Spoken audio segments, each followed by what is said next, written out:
In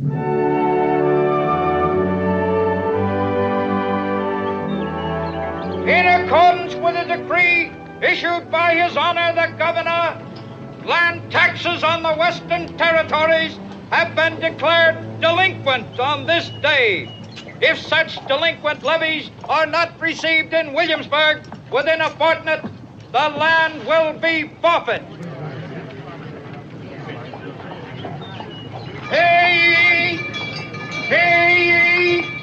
Hey! Hey! Land taxes on the Western Territory. Hey! Hey! Hey, mister! Excuse me, but that announcement you just made. If you'll be patient for a moment, I'm about to repeat it. Well, I heard it. The thing I want to know is what land taxes are you talking about? The taxes the Assembly voted in. A shilling an acre. Or would that affect the Kentucky Territory? It would. Well, I wonder why we weren't notified before they had a chance to get delinquent. I'm sure I don't know. Perhaps the governor might know, if you'd care to ask him. That's just what I aim to do. The only trouble is he's not in town. Hear ye! Hear ye! Hear ye! You say those new taxes were voted in by the Assembly 3 months ago? Well, what I want to know, Mr. Ainsley, is why we weren't notified. I'm afraid I can't answer that question, Mr. Boone. All I know is that couriers were dispatched to the settlements. Well, no courier came to Boonesboro. Well, that's regrettable, of course, but I'm sure the governor will order an investigation when he returns. What good is that going to do us? None, I'm afraid. Either the money's paid on time or the land is forfeit, Mr. Boone. It's that simple. Well, it's not that simple to me. That just gives me 2 weeks to get to Boonesboro, get the money, and come back here. Well, then I suggest you leave immediately, Mr. Boone. There's nothing further I can do for you.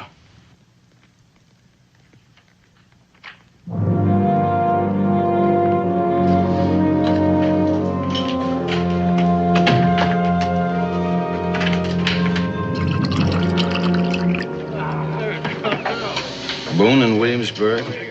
Why? I have no idea. The unfortunate part of it is he knows about the taxes.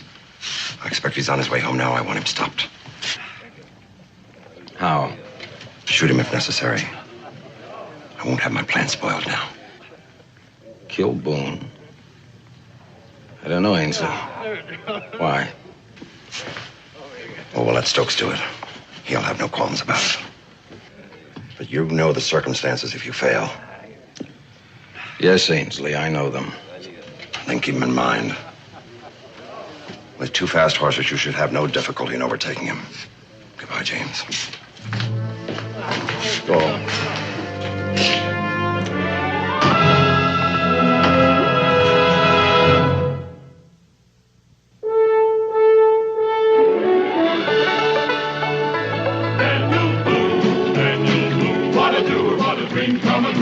Daniel Boone.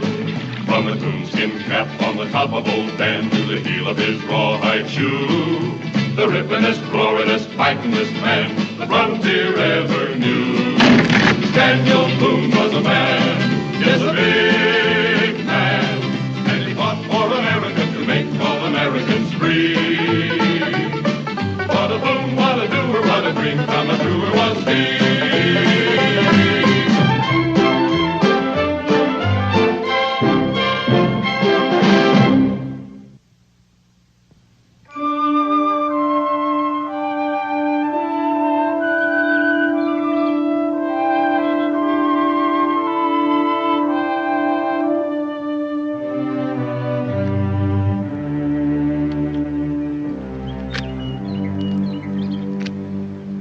He ain't coming. Yes, he'll be coming. What makes you so sure? If I were Daniel Boone, and if I were in a great hurry, I'd come this way myself. Yeah, but you ain't Daniel Boone, mister. Not by a long shot. No, I ain't Daniel Boone. What's the matter, Stokes? You afraid of the great man? I don't see you doing this job yourself. I don't like bushwhacking. Besides, you're getting paid to do it. I'll go and check on the horses. Remember what I told you. I don't want him killed. I just want him slowed down. That ain't what Mr. Ainsley wants. Mr. Ainsley ain't here. You keep it in mind. If you kill him, I'll kill you.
Who are you, mister?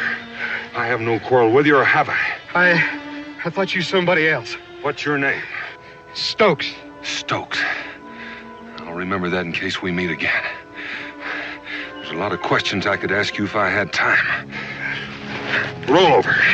What are you going to do with that thumb? I said roll over. You fixing to leave me here all trussed up like this? I figure you'll be able to work your way free in an hour or so. You'll find your rifle down the trail a ways. I don't know what you're after. And I warn you, don't make the same mistake twice.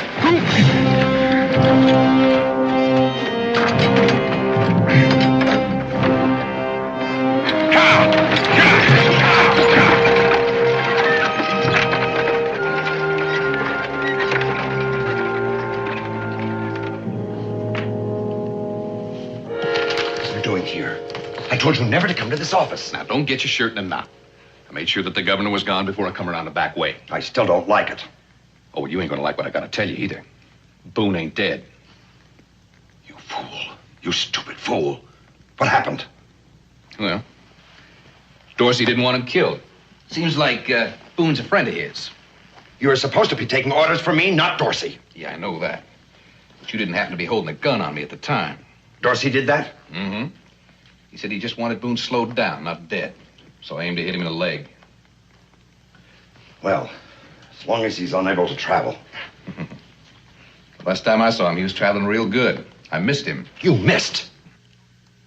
Yeah. He moved just as I pulled the trigger. Like to kill me afterwards. He's mighty fierce once he's aroused, you know. I suppose you told him everything. Now, you know me better than that.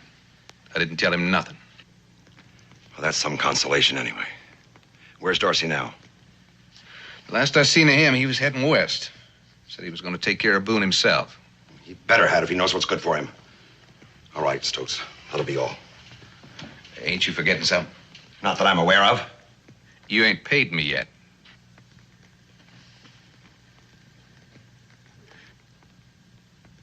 Oh, I see.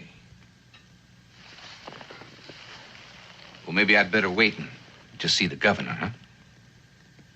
And put a noose around your neck? The way I look at it, there ain't much difference between hanging and starving. You end up dead either way. Get out of here. Thank you, Captain. If you should need me again, you know where to find me.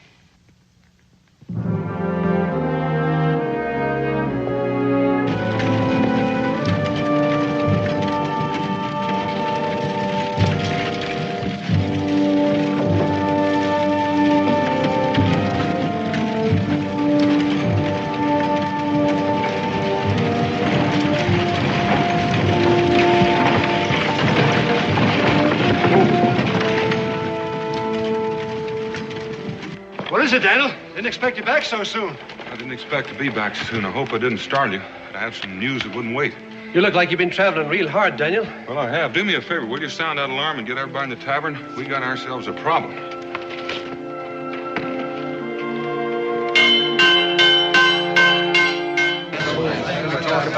that leaves us mighty little time to raise the money and get it into Williamsburg. Otherwise, our land is forfeit. How come we weren't told about these taxes sooner?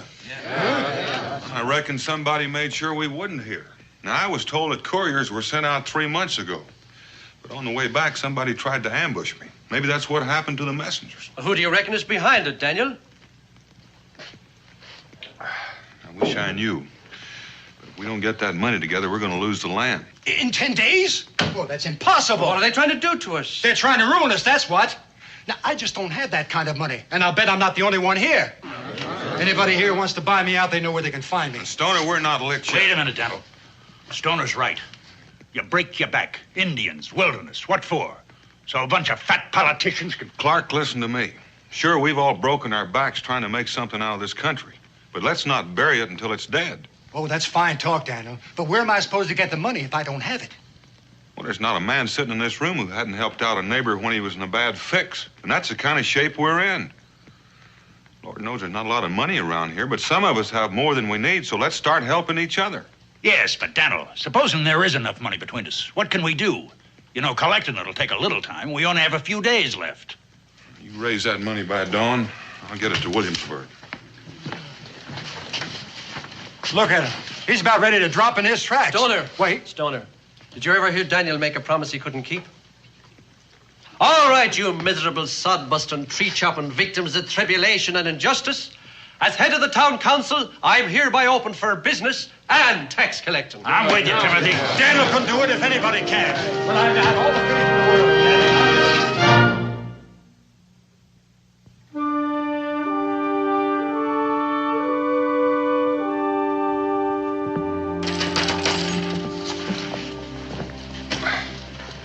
Well, I don't know how we done it, Daniel, but we done it. And if there's an extra penny anywhere in this settlement, I don't know how you'd find it. Oh, you should have seen them. Everybody lending to everybody else. You'd want to be a regular professor of mathematics to figure out who owes what to who. Or what's going to happen if you don't... I mean, if you can't. I haven't got time to think about it, Timothy. You know, Daniel, there's times I envy you, and there's times I wouldn't be you for all the jewels and the fat king's crown. A very sensible attitude, sir. It's a terrible responsibility being Daniel Boone. Jim Dorsey. A long time no see, Daniel. Yeah, at least 5 years. I never thought you'd make it. Ain't you going to introduce me, Daniel? Well, it's Jim Dorsey, Timothy. Timothy? A little bit before your time. Just one of the finest trappers we've ever had around here. Make that the second finest. You know what I'll never forget? Tell me, remember that real hard winter we had about 5 years ago? Jim here came to my cabin and threw his traps down on the porch. And he said, "Donald, farewell. Dodging arrows while stealing beaver skins is a ridiculous way for an educated man to make his fortune. I'm going back where I belong."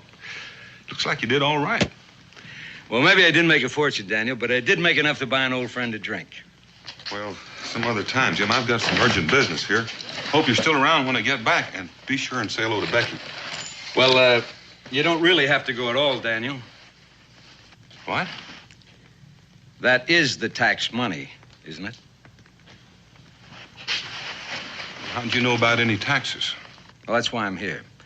I'm on an errand for the governor. I'm trying to find out why that courier never arrived. Just what'd you find out, Jim? Nothing. Can't find a trace of him. Does that mean we just have to pay you and not take this money to Williamsburg? Well, no, I'm not a tax collector, but the money still has to be in Williamsburg, and since I'm going back, I could save you the trip. Do you think you'd get it there in time? Possibly. If not, under the circumstances, I think the governor would make allowances. But you're not real sure. Can't guarantee it, Daniel.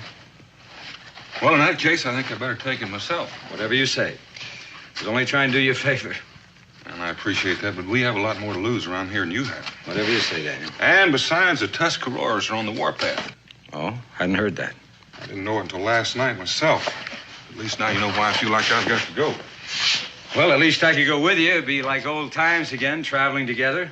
Besides, it would be safer for both of us. Well, thank you, Jim. We're glad to have your company. Timothy?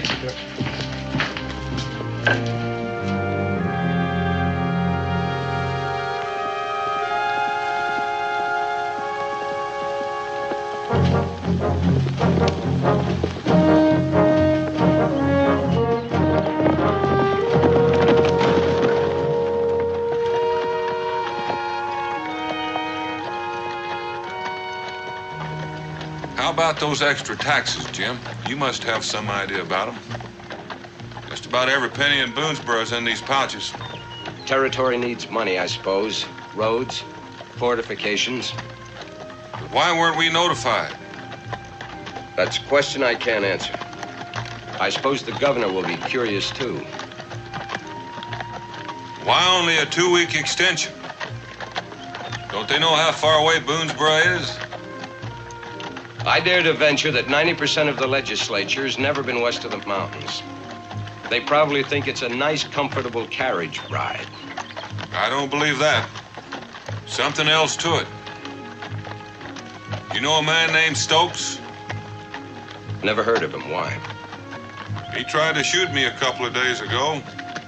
You've been shot at before. I know. But I can't help but think he's wound up in this. Well, let's hope he doesn't try again. If he's that bad a shot, he could miss you and hit me. Well, I guess his horses are rested up. We might as well go ahead. Come on.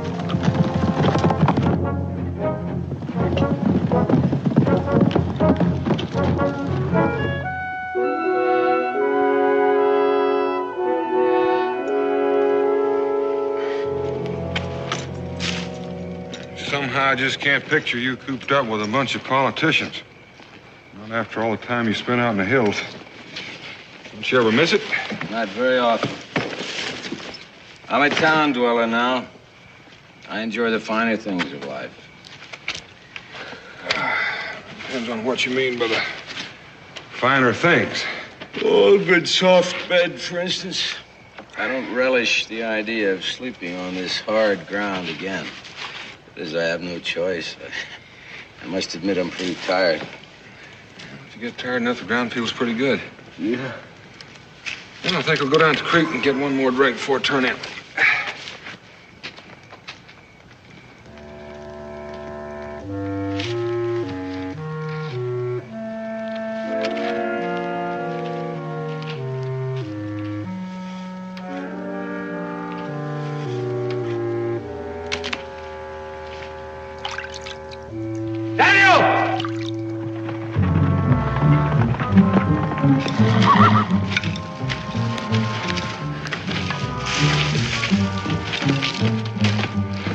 What happened? The horses. Something spoke to them. Could be an animal, could be an Indian. Yeah, maybe. Well, we haven't got time to worry about it. We'll have to wait till daylight to catch him.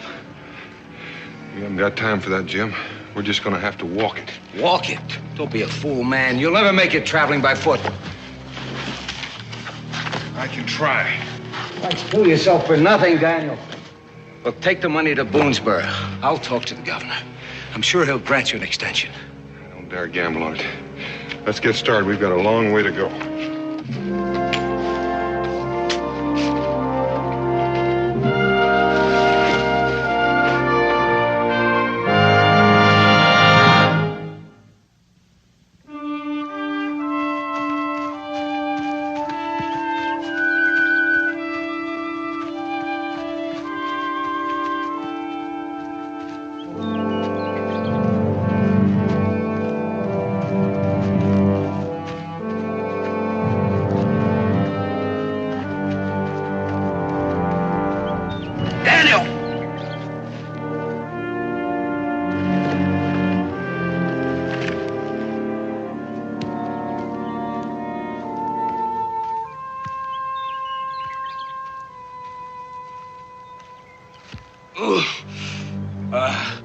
Daniel, best boots in town, 5 pounds, but they weren't designed for mountain travel. Here, put these on. I've been caught afoot on the trail before. I always carry an extra pair of moccasins. Where'd you get them? I tried the engine friend out of him. Tad of salt, string of beads. Pat of salt and string of beads. Thank you, Daniel. Hurry up, Jim. We can't waste any time. Well, I'm afraid I can't keep pace with you anyway, Daniel. Well, I'm sorry, Jim. I can't wait for you. You catch up with me in Williamsburg.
Found our camp.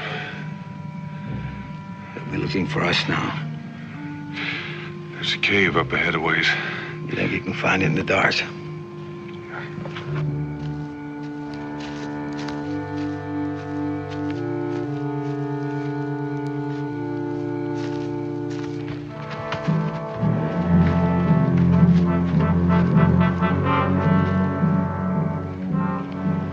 They come back.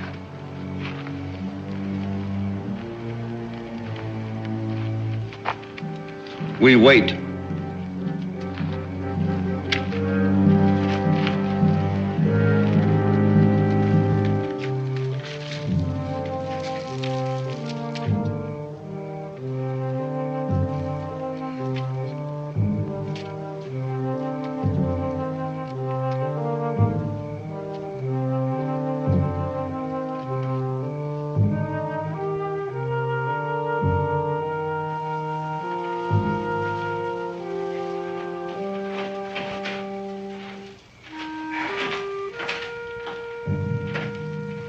That's too bad, Daniel. We might be holed up here for quite a while. Not for very long. You rest those feet of yours. I'll be back. Where you going? I'm trying to throw those braves off our track. Once we get past them, they're not out to pick up the trail till daylight. Then you better leave that money bag with me. It'll only slow you down. Slow me down that much. You can build a fire here if you want. They won't be able to see it.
we go.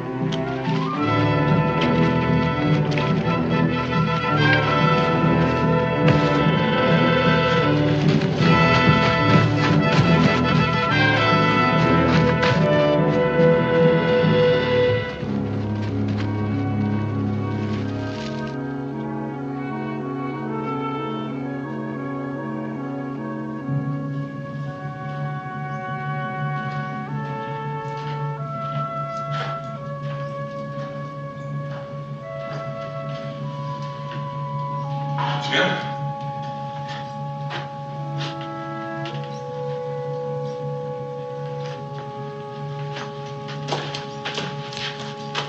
Jim?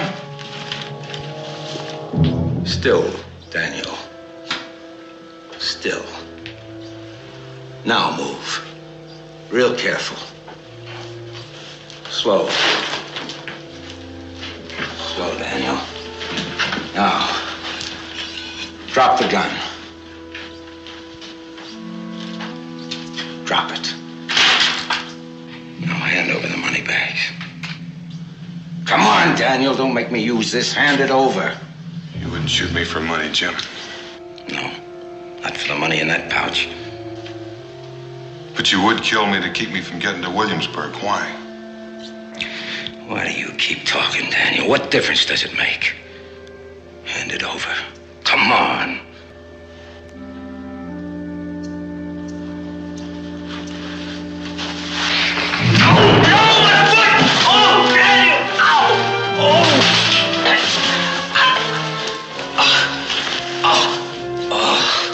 You're gonna be all right. Pretty. There's enough food here to take care of you. Something to bandage your foot. There's a spring in the back of the cave if you haven't found it yet. You're not gonna leave me here now, are you? You're gonna live. And when I come back, you're gonna tell me why you tried to keep me from getting to Williamsburg. Wait a minute, Daniel. I'll tell you now. Wait. I haven't got time. Don't go, Daniel. It's cold-blooded murder. Don't go! It's murder, Daniel!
travel on that foot.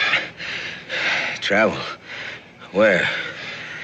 We're going to Williamsburg if I have to carry. And you're going to tell me what I'm going to find when I get there. You're going to find that you're going to be late for your taxes. And the Boonesboro land is going to be forfeit. Forfeit to who? To a lot of fat, greedy politicians. Venerable members of your legislature. How could you get mixed up in a deal like that? Because, Daniel, I'm an extremely poor card player, and I owe an enormous sum of money to one of the gentlemen. He could ruin me, cost me my wife. I didn't want to risk that. You've already risked that, Jim. How about the governor? The governor is an honest man. Well, maybe he'd like to know what's going on behind his back. I like honest men, Jim. Come on, let's go.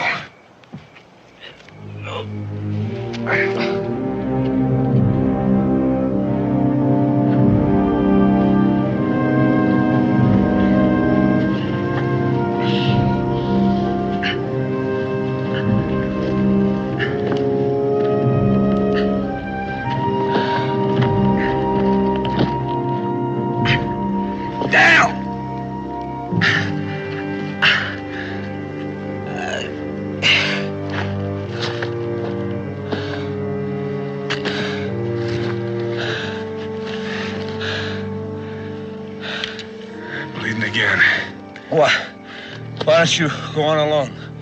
You could still make it if you run all the way. If you don't get to Williamsburg in time to pay those taxes, you won't live long enough to enjoy being out of debt. Come on, Daniel.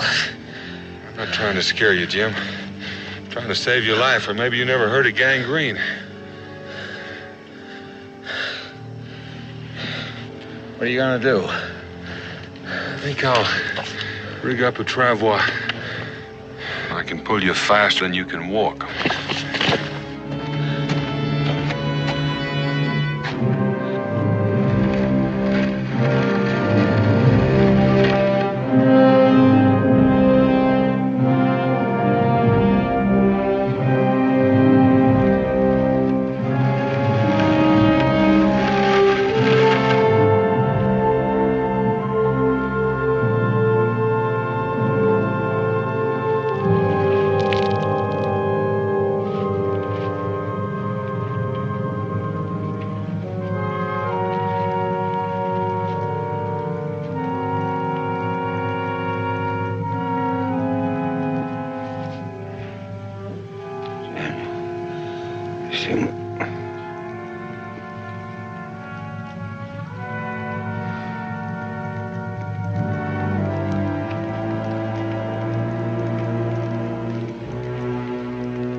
We're there.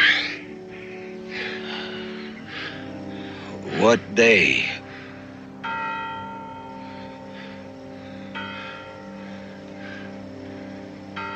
It's Sunday. You've lost the race, Daniel.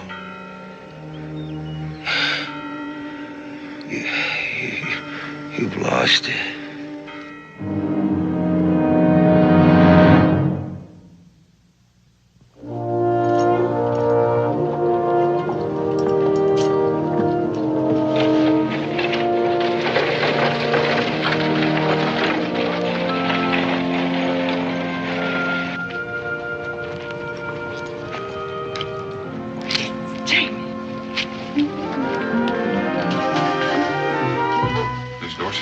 Yes. I'm Daniel Boone. Daniel Boone, how nice. Jamie's told me so much about you. What is Jamie? Is he all right? He's inside. The doctor's with him. Oh, Jamie. Oh, Jamie, what is it? Hello, Lydia. Oh, it's nothing. Everything's fine. Just ask Dr. Winters. Nothing, indeed. One more day on the trail with this foot. If it hadn't been for Mr. Boone here.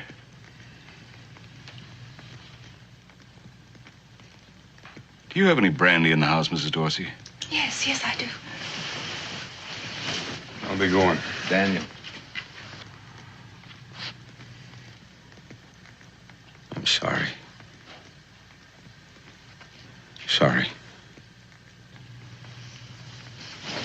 Give that to Boone, my dear. And find him a place to sleep before he collapses. Thank you. I still have some business to attend to.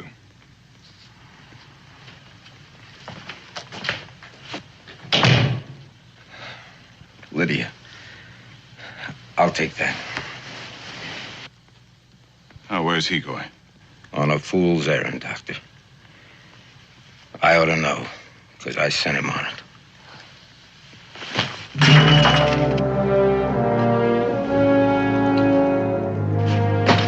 I'm sorry, Mr. Boone. There is no way I can help you. The delinquent taxes have already been guaranteed by the Transylvania Land Company, and I am presently engaged in transferring the title in their name. If I were you, I'd let that go until I've had a chance to talk with the governor. Well, it wouldn't do you any good. He happens to be bound by the will of the legislature. Well, he might be interested in knowing what the legislature's been up to. I don't think I quite understand you. Well, you will after I talk with the governor. Now, when can I see him? Perhaps sometime next week, if he has any time available. I don't mean next week. I mean today. Now, where is he? In case you've forgotten, Mr. Boone, it's Sunday. I imagine he's in church. I reckon I'll just have to drag him out. As the governor's personal aide, I cannot permit you to invade his privacy. How do you figure on stopping? Mr. Boone, since you seem so determined, I'll contact the governor myself. If you'll return sometime this evening around 7 o'clock, say, I'll guarantee your audience. I'll be back.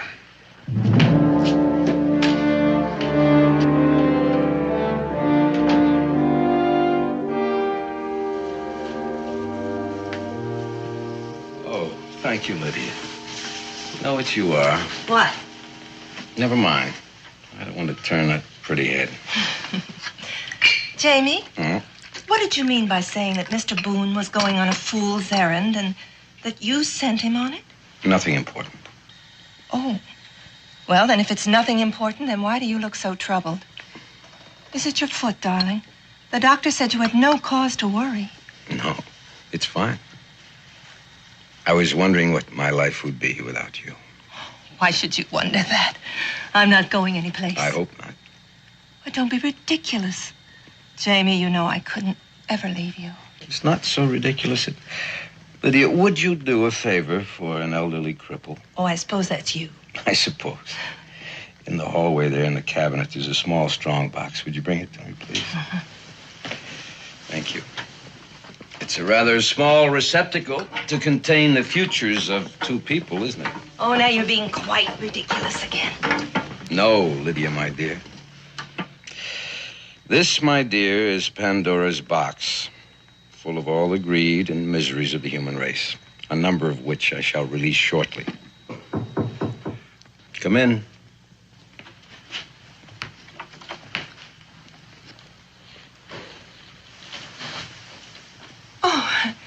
Hello, Mr. Boone. Will you join us in some tea? Lydia, would you please leave us alone? Of course, dear. I'll get a room ready for you. You look exhausted.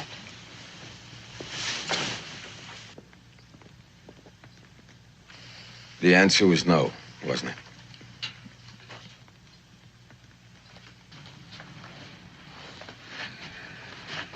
Who'd you see, Daniel? Ainsley? I suppose he was terribly sorry. That's what he said. And I suppose the governor was sorry, too. Well, I haven't seen the governor yet. I'm supposed to see him at 7 o'clock. I reckon he won't believe me either. He'll believe you, Daniel. He'll believe you. I have a present for you. A gift. It's all in here. The whole miserable deal. All.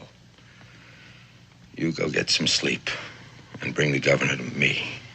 I would like to tell him myself. What caused you to change your mind, Jim? A man's got to live with himself, Daniel. And I reluctantly concluded that my alter ego would prove to be a most unpleasant companion. What about your wife? I haven't told her yet. I don't know how. You see, Daniel, you're a good man.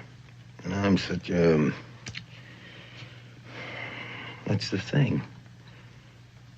You saved my life when you had every reason to let me die. And that's it, Daniel. I don't know if I could have or would have done the same thing for you. There's just one thing I'd like to ask of you. I don't deserve it. I know that.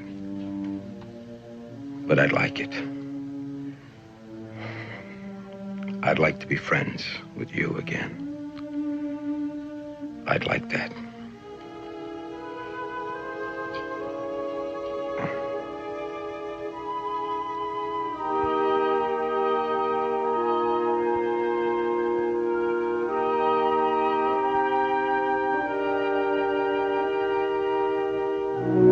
It's preposterous. I refuse to believe such a thing. I'm not asking you to believe me, sir. All I'm asking you to do is go with me. Mr. Dorsey has the written proof. All right, I'll come with you. Mr. Ainsley, will you call my carriage? Right away, sir. I'm sorry about your settlement, Mr. Boone, but I sincerely hope you're wrong about this whole affair.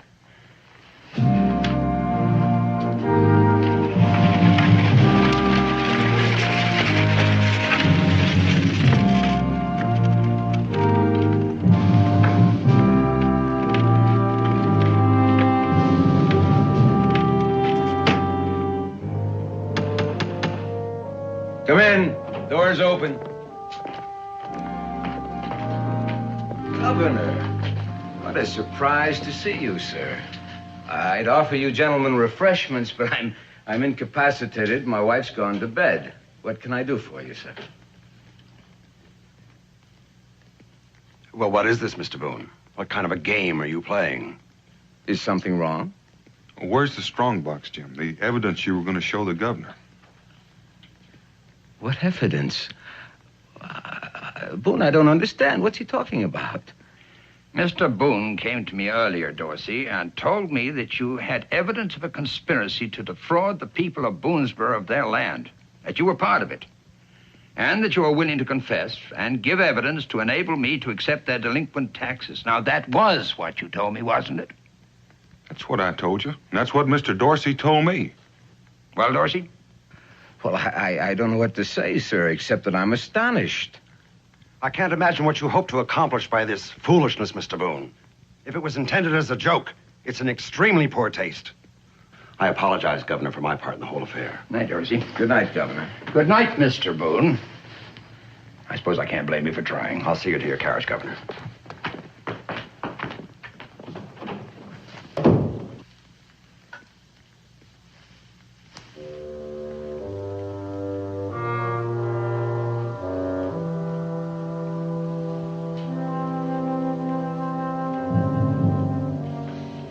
Good night, Jim. You haven't heard the last of this yet.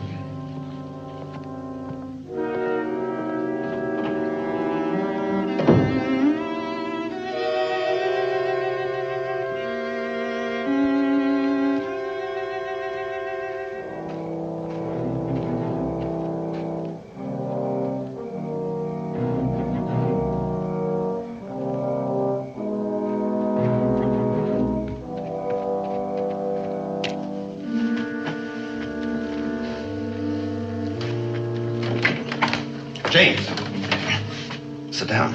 You should be on that foot so soon.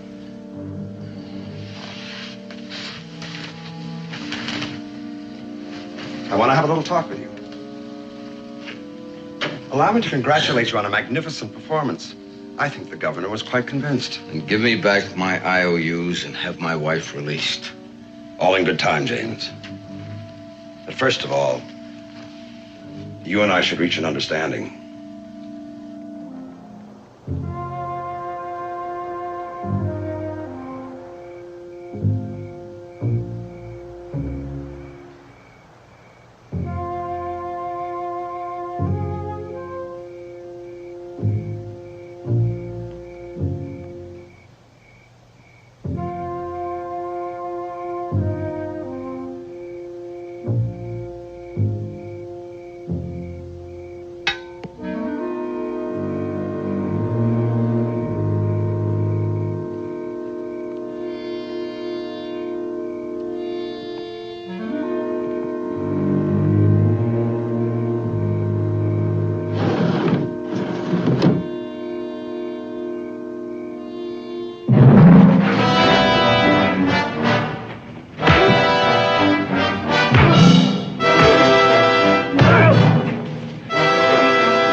I didn't want you in on this to begin with, James. I told the others you wouldn't be reliable. But your friendship with Boone was advantageous to us. Taking it all in all, you've been most disappointing. I'm afraid we have no further need of you. What's going to happen to my wife? Well, unfortunately, she knows too much. So I see no help for it but to wish the both of you a happy journey. You're going on a long trip.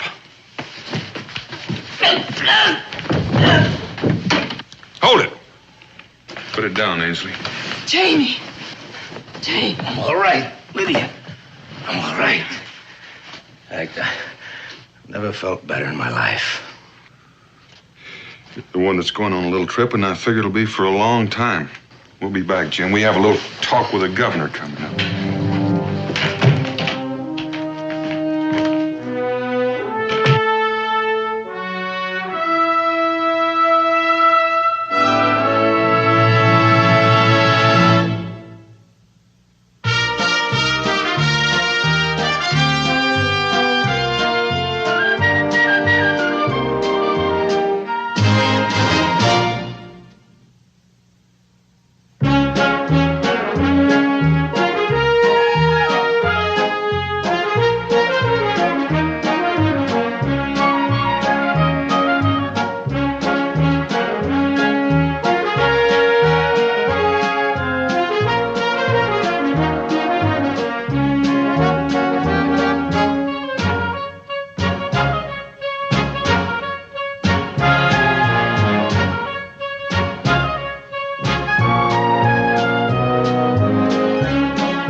Hold him steady, Flint.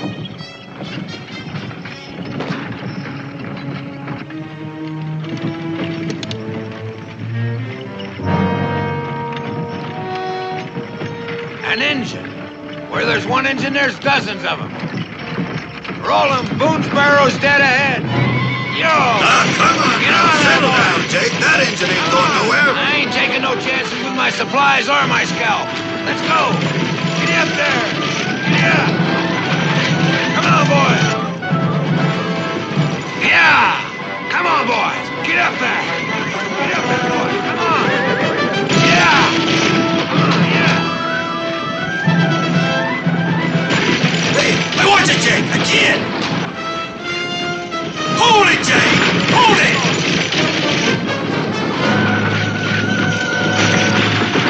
Watch it, Jake. Hold it, Jake. Hold it.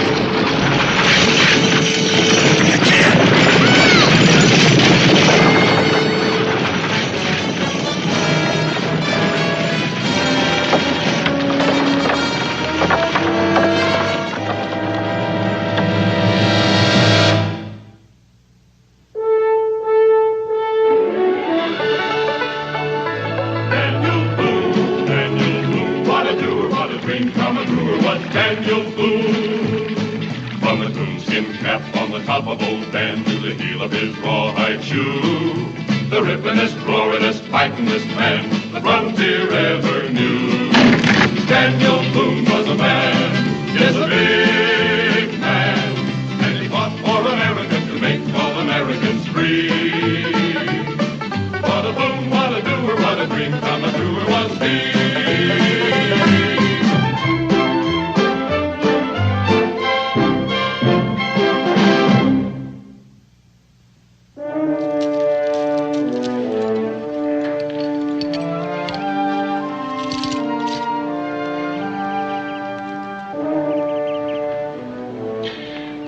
Last one. Let's go up on the road and get Israel.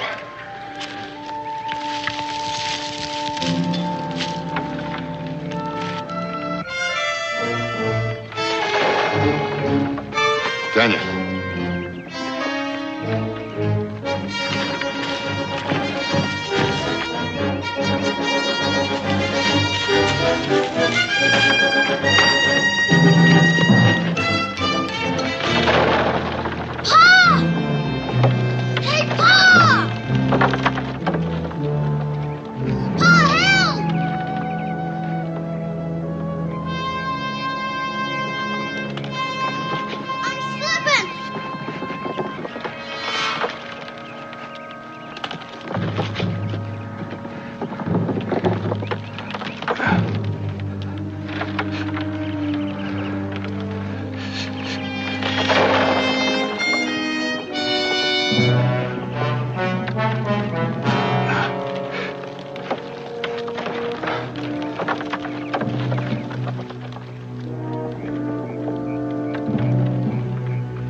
I was a goner, Pa, until he came along and saved me. Yes, I saw. Red Sky was never so happy to see anybody in my whole life. Does Boone know me? Yes, I sat in council with Chief Nohemo, and I've seen you. Boone has sharp eyes. When the Shawnee take counsel, Red Sky sits in the shadows. Red Sky is the one with sharp eyes today. Indeed he is. How is it that Red Sky is so far from his village? Hunting. Game grows scarce. My village is hungry. I hope to take back much meat, but so far nothing. Well, Red Sky, you're going to take back a wagon load of venison if I have to hunt for a week. Now, wait. Surely, after all you've done, you're going to let me show my thanks. It is good for Red Sky to save Boone's son. It is not good for Red Sky to take Boone's venison back to the Shawnee. Well, I don't quite understand. Tall Deer, the great hunter, would laugh if I bring back only what Boone has slain. No, I must prove myself to be as great a hunter as he. Some other gift. You just name it. You carry it in your hands. Tick clicker? Boone's rifle is known to carry great magic. Its lightning reaches far, and it protects the one who carries it from all enemies. Well, Ticklicker's a fine rifle, Red Sky, but it's not all that fine. I see. I ask too much. No, if that's what you want, you're welcome to it. Here it is. Red Sky shall be the greatest of hunters. I hope so. It might be a good idea to see how a Ticklicker operates. Did you ever fire a rifle before? Only the store muskets. Never a gun that cannot miss. Well, why don't you set up a couple of targets over there for yourself, and we'll try a couple.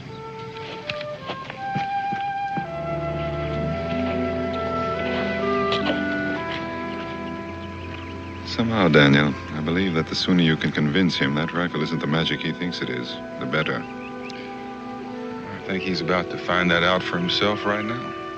He wouldn't find that out if you were doing the shooting, Pa.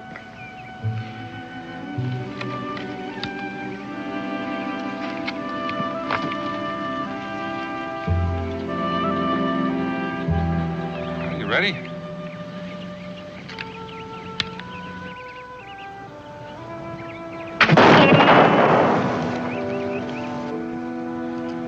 That's fine shooting, Red Sky.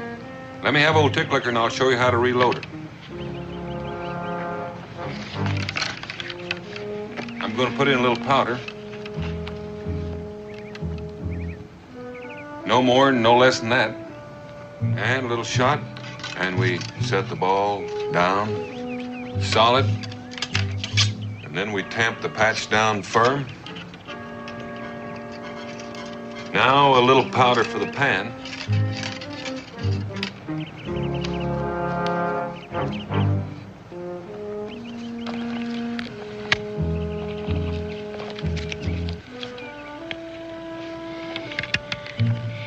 And just hold a fine sight on your target and squeeze slow. Why don't you walk along with us a bit?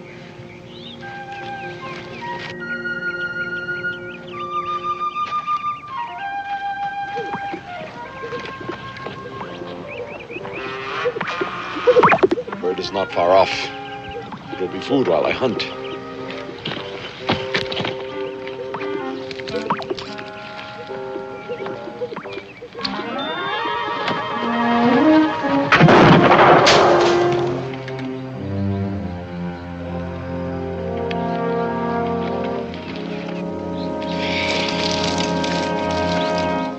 Fine shooting, Red Sky. It's the magic of the rifle. Red Sky will not be just a great hunter. He will no longer sit in the shadows of Chief Nohimo's fire, but at his right hand. Nohimo will listen to his counsel, and Tall Deer will be silent.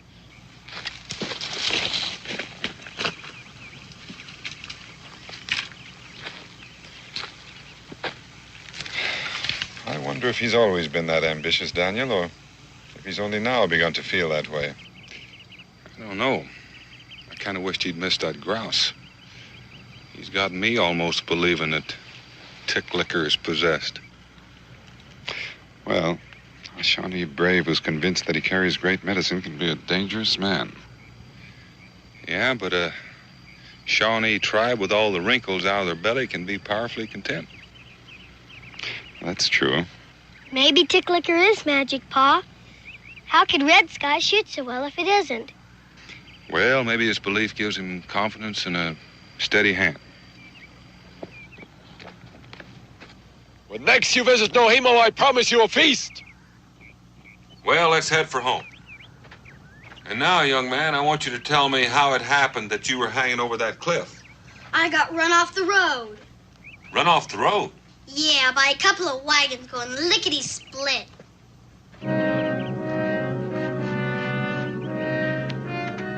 And there's one of them right over there.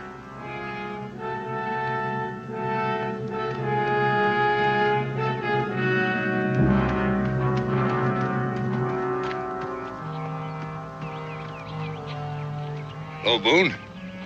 Hey, took the curve too fast. The Indian's after us. The only Indian I saw was the one that saved my boy after you ran him off the road. Was this your boy? I never saw him before in my life. Besides, I never saw anybody in the road. Did you, Flint? No, I never saw anyone.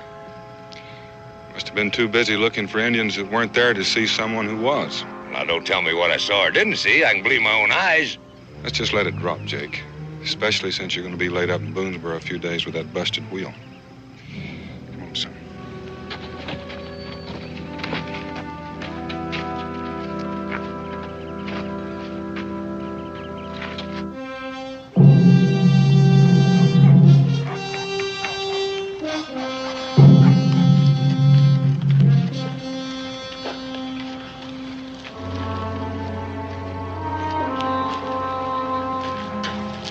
Cook it for me, Wahani. We will feast together.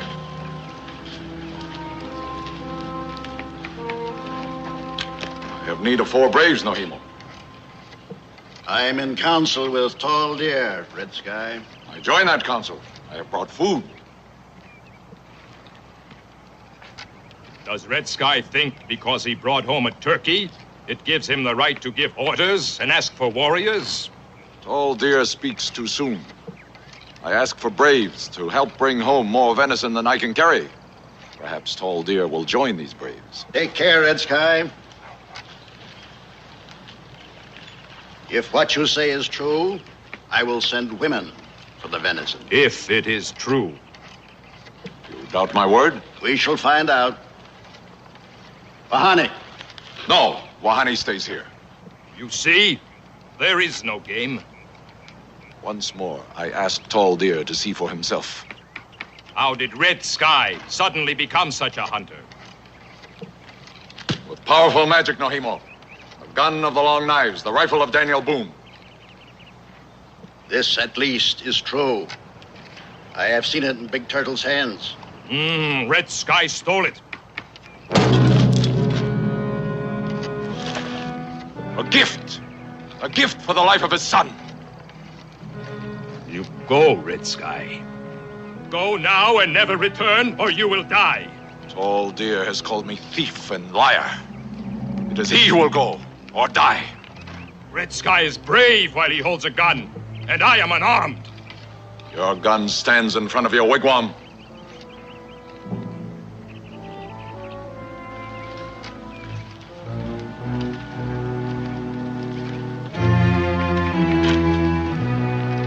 Do not fear. I will not shoot you in the back.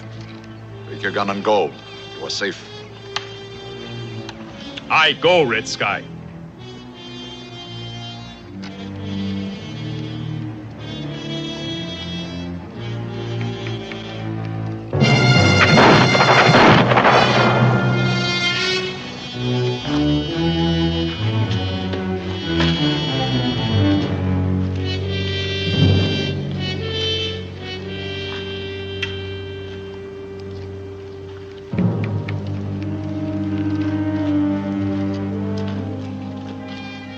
I speak truth. And this is my voice!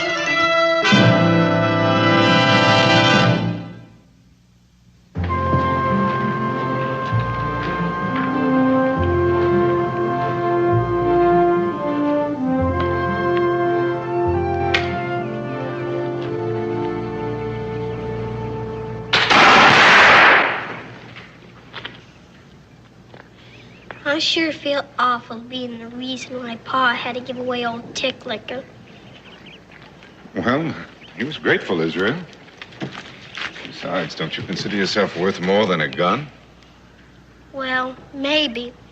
But Tick Licker was Pa's most favorite tiss. The barrel is true, Daniel. Israel, the word is favorite, not favoritist. And since the word favorite means the highest in one's affection, we don't have to qualify it with the word most. So, Tick Licker was your father's favorite gun. Tick Licker was Pa's favorite gun. Right. It sure is too bad he had to give it away. Well, a gun can always be replaced. But a son, that's not so easy. There, Clark, just a hair to the right. Clark.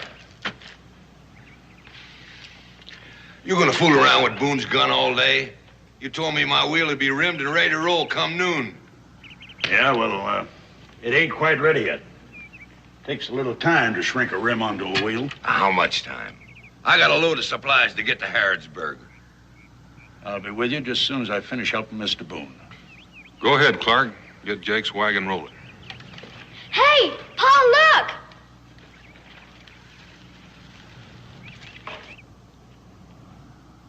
That's one of the Indians that was after us. The one in front. Well, that's Red Sky, but he was alone. That's the one that saved Israel's life. Well, he ain't alone now. He's probably here to find out when our wagons are ready to leave. Come on, Clark. I want that wheel fixed now.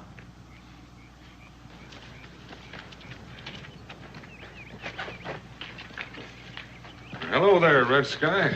How you getting along with old Tick Licker? As you see, I brought furs to trade for more lead and powder. Well, I think that can be arranged. Used to be Tall Deer did all the trading. Tall Deer sleeps the eternal sleep.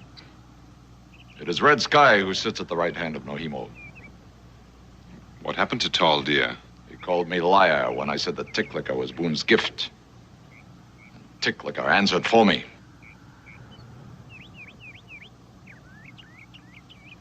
It was a fair fight. There were many witnesses. I'm sure that's true, Red Sky. It's just too bad there had to be a fight at all. How about coming by my cabin this afternoon? I'd like to have a little powwow with you. Yes, I will come. Israel, run home and tell your ma we're going to have company. Okay, Pa.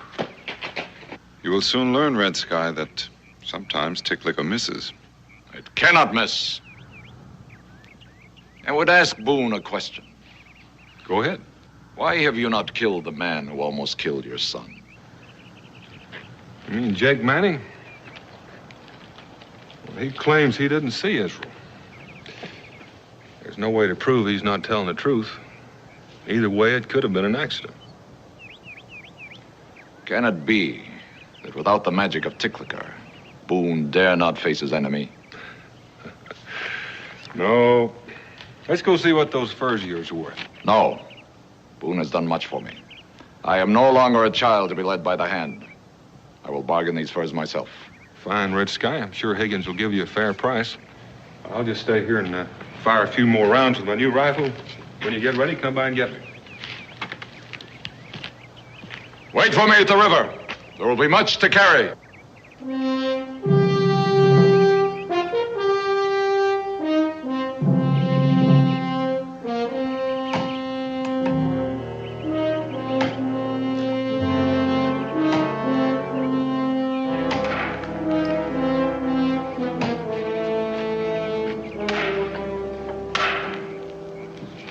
Boone's a fool, making himself beholden to a thieving Injun. Boone's got a lot to be grateful for. I ain't so sure. Keep working on that wheel. There's been a change in Red Sky. Yes, there has. I'm not sure I like it. And all because of a gun that cannot miss. I'm beginning to think instead of rewarding Red Sky for saving Israel's life, I might have done him a bad turn. Yes, but how to undo it?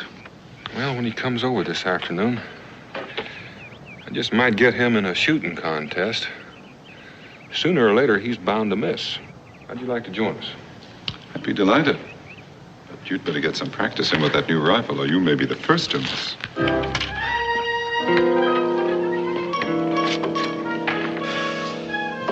A nice batch of skins, Red Sky. Oh, I'd say a couple of kegs of powder, and enough lead for 150 rounds, and a little something extra. How about a new powder horn?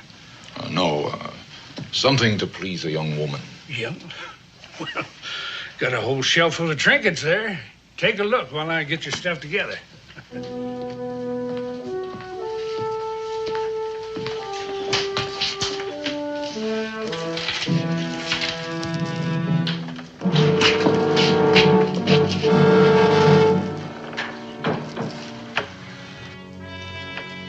Have yourselves a drink.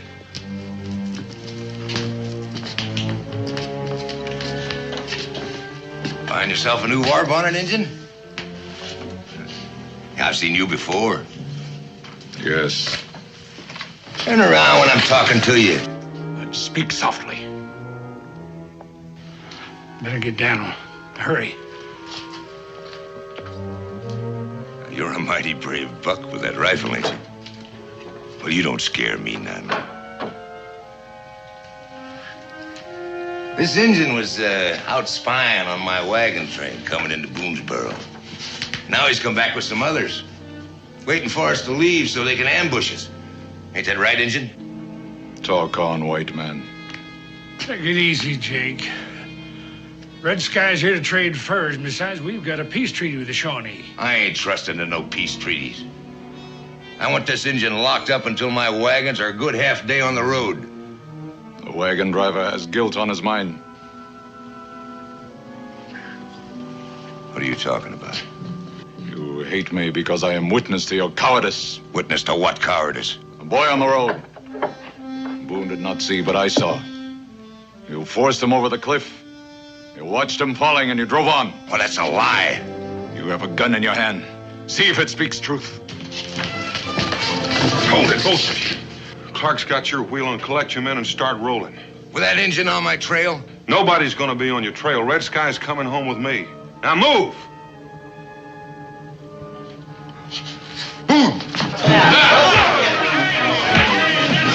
Hold it, Injun. No shoot. Come on, over here.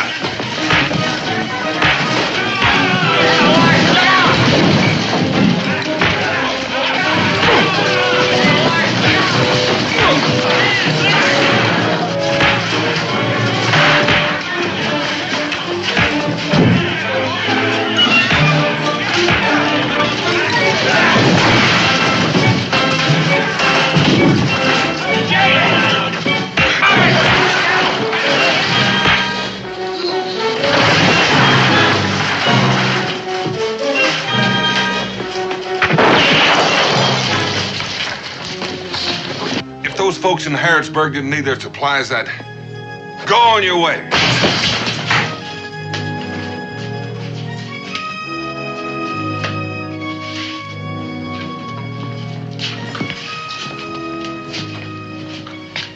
Thank you.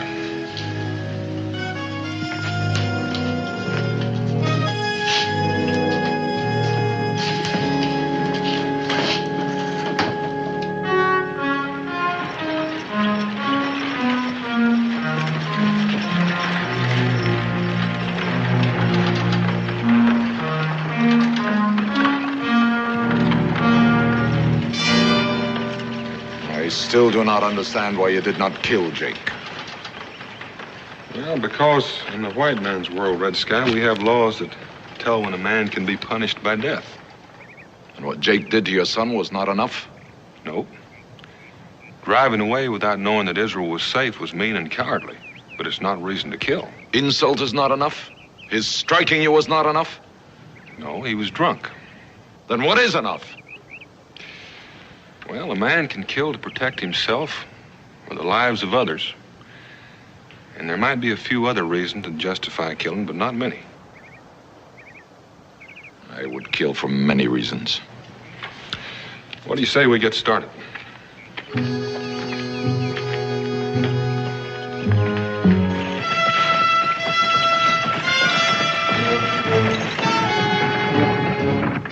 River ahead. Yeah, I know where to ford. Looks like somebody else knows too.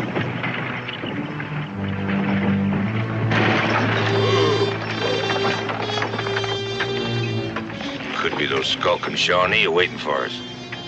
Well, Jake, there was only 4 of them. Yeah. So if we get the drop on them and wipe them out, we'll teach that Red Sky a lesson, and Boone too. Ain't you had enough yet? I know what I'm doing. Look, we'll pull those trees yonder and then move in on foot.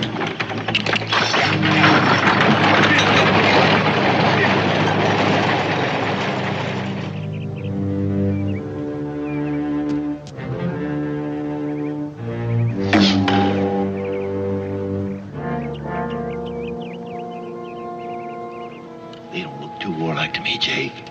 I don't aim to give him a chance to be. I'll get the one with the fire. You get the one having target practice. I don't like it, Jake. Maybe we better go on. And let him get behind us.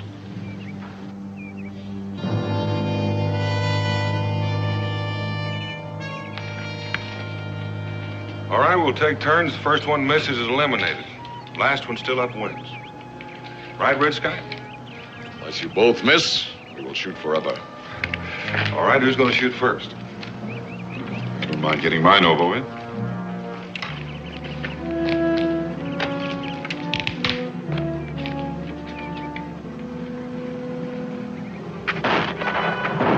It's over by the roof. Well, my warriors are waiting.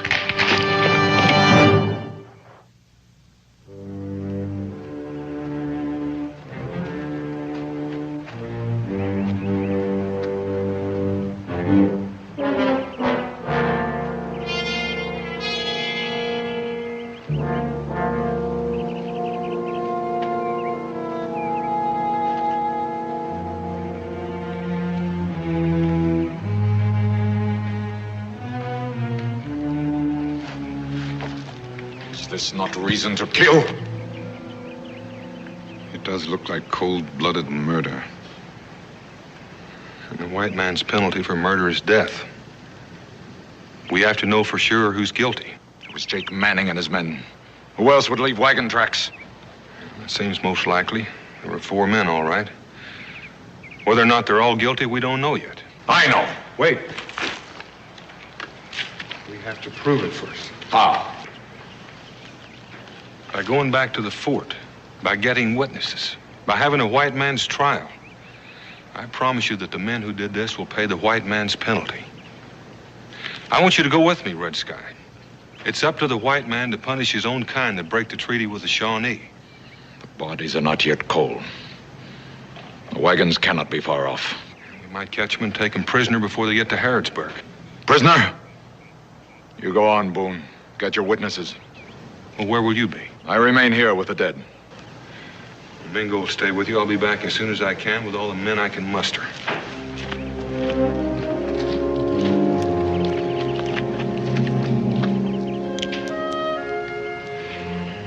He left you here to guard me. To guard you, Red Sky. Just to keep you from doing something you might regret later. Believe me, I know how you feel. If you know how I feel, you will go with me. The wagons are not far off and they're moving slowly. We can overtake them. No, we'll wait here for Boone. This is a white man's crime. The white man must punish in the white man's way. The white man's way is not to punish at all. Boone could have killed Jake Manning and he did not. I could have killed Jake, but Boone stopped me. Now there is no one here to stop me. I go alone. Farewell. Red Sky, you're going to have to understand that Boone means what he says. Jake Manning did what he did as much out of hatred for Boone as for you.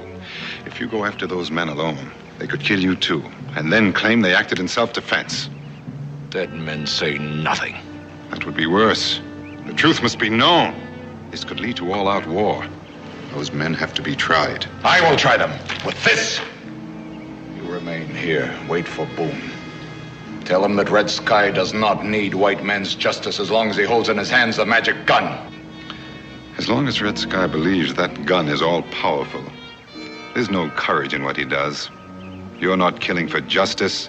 You're killing because you believe you have the power to kill. And do not anger me by standing in my way.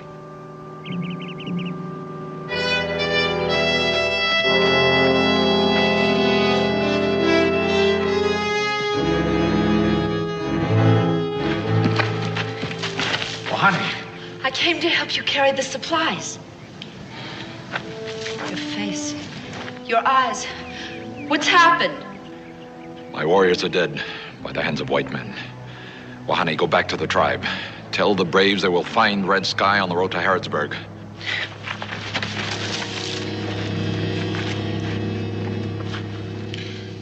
All I'm saying is we've got to move fast and bring those men to justice before the Shawnee do it themselves. If we don't, the Shawnee are going to hold us responsible, and that's going to mean an all-out war. That's right. That's right. So if we're agreed, let's get moving.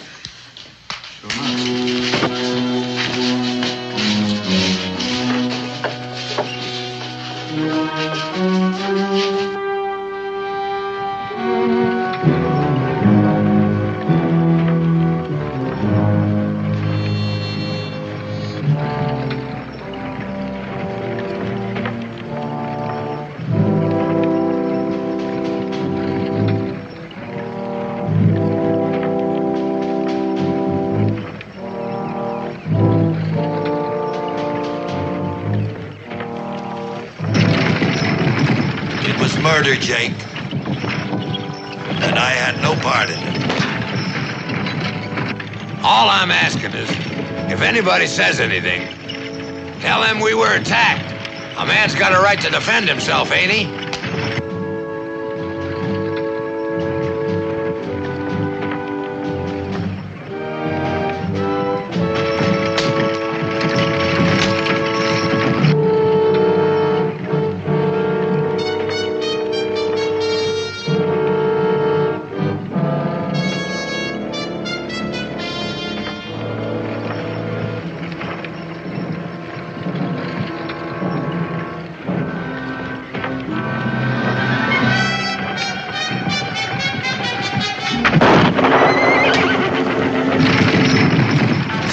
Told you they were after us. Get up there. Get up. Yeah. Yeah. Yeah. Get up there. Yeah. Get up there. Jake, wait.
Matadors. Take warriors, bring in the wagons. That's what I want alive.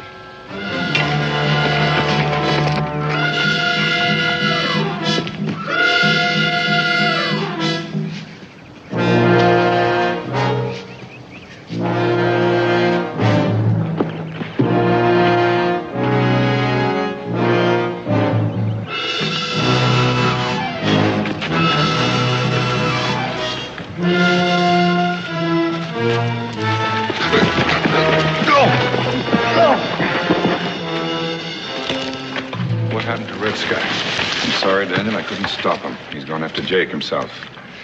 Mingo, I want you to go to the Shawnee village and find Chief Nohimo. Tell him what's happened. Tell him we're after the men who did this and that we'll punish them. I only hope I'm not too late. Clint, you and Weaver bury these men. The rest of you, come on.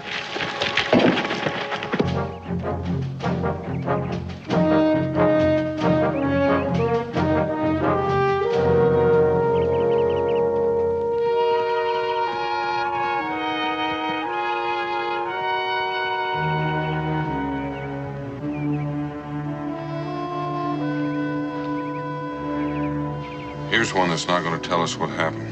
Help! Help!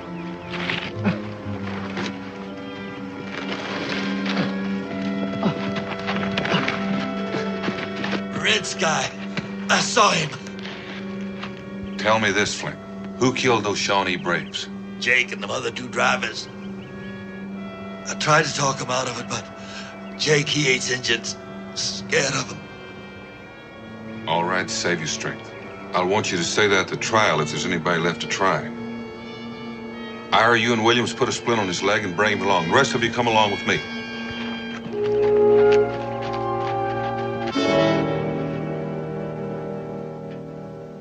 The young warriors are long gone, answering the call of Red Sky.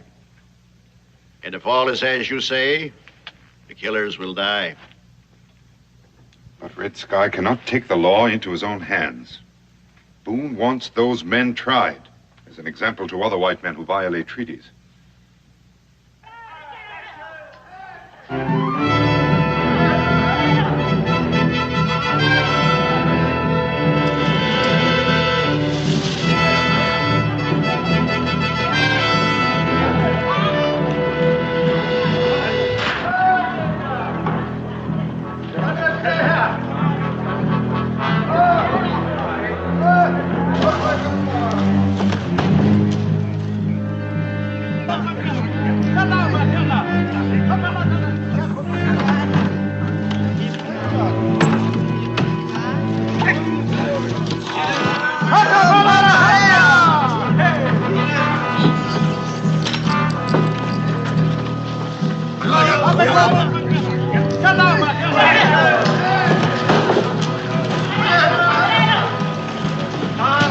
Red Sky.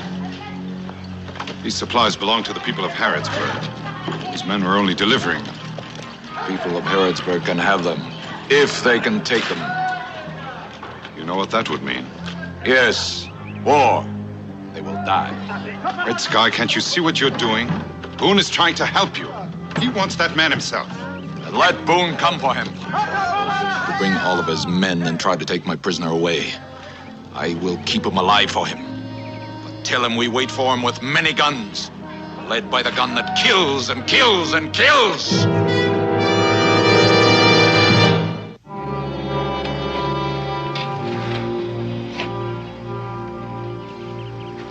So that's the situation, Daniel.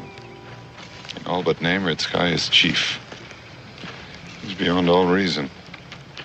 He thinks that gun is invincible, and he's inviting the whole world to come and fight him. Well, I say let him have Jake.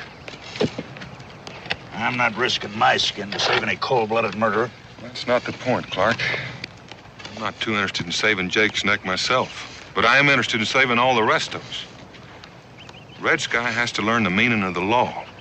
And if we don't meet his challenge now, he's going to become the law. That means death to the white man. Yeah, but what can we do, Daniel? The Shawnee must outnumber us 20 to 1. They get all those stolen guns.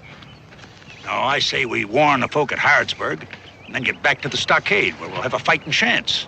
That's exactly the war I want to avoid.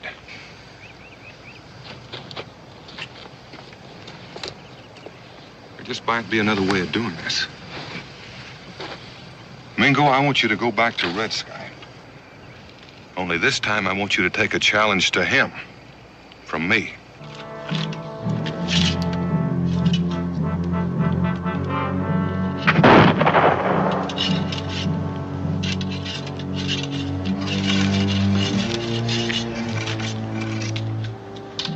Open the eye that looks down the barrel.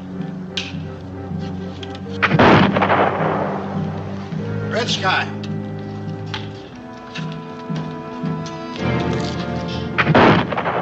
I would have counsel with you. And what counsel can you give, Nohimo? You take my authority, ordering the warriors to arms without consulting me. Must I consult you before my rifle feeds a whole tribe? Must I consult you before I take vengeance on those who killed my companions? No. Provide meat is the duty of every warrior. To kill those who kill us is Shawnee justice. But now you have stolen goods from those with whom we are at peace and prepare to make war upon them in violation of our treaty. It is he who broke the treaty. No. He is a killer who has broken the white man's law as well as ours. Let Boone have him. You'll grow old, Nohimo, and your heart is feeble. Your commands are heard only by the ancients. I have already invited Boone to take my prisoner, but he will not come. In my hands, I hold Boone's magic, the gun that cannot miss. Without it, Boone dare not set foot on Shawnee territory. Not true, Red Sky.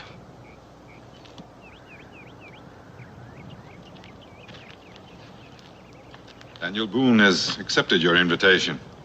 He's crossed the river, and even now stands in the Shawnee forest. You hear? The Long Knives come, and they shall die! Not all the Long Knives! Before you call your braves to battle, Red Sky, first hear the words of Daniel Boone. Speak. 7 suns ago, Big Turtle gave Red Sky the gift of his choice. True, a small gift in return for what Red Sky had done. But now Boone sees it was an evil gift as well, for it's brought him to the verge of war with his friends. And so we must take back the gift and replace it with another. Boone wants his magic back. Not magic. Who'd you prove this?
Red Sky!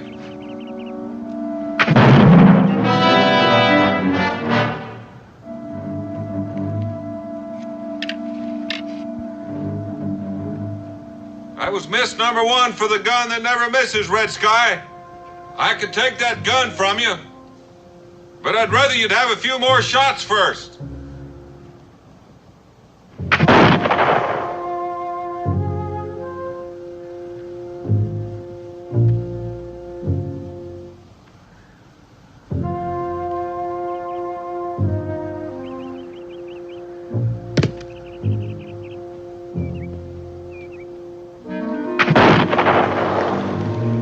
Another shot from the enchanted gun. Therefore, the others must have missed. And there'll be more misses. Because there's no magic in any gun. Only the skill of the man who fires it.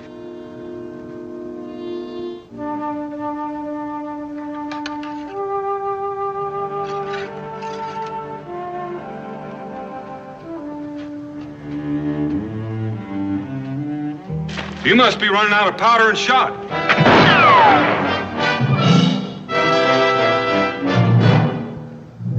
It's another miss.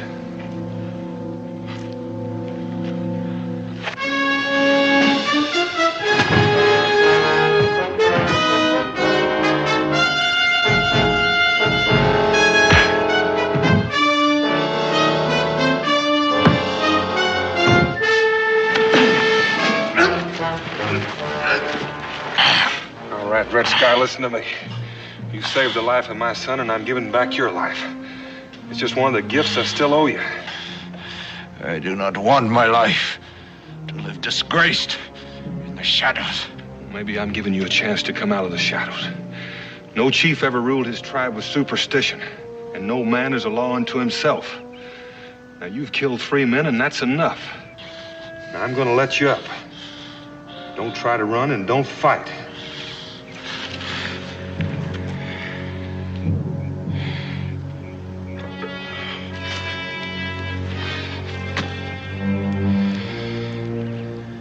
Man still lives who must die. The man I saw with you. That's where you're wrong. Flint had nothing to do with the killing of your braves. He tried to stop the others. He's the only witness you've got to prove that you're not a cold-blooded murderer. This is truth. I'll testify to that at Jake Manning's trial. Now let's go to your village and get him.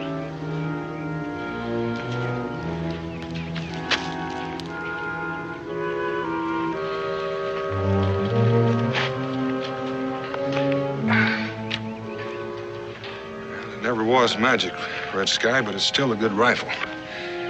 If you can remember that, I'll give it back to you. You keep it, Boone. Give me your new rifle. I know it is not enchanted.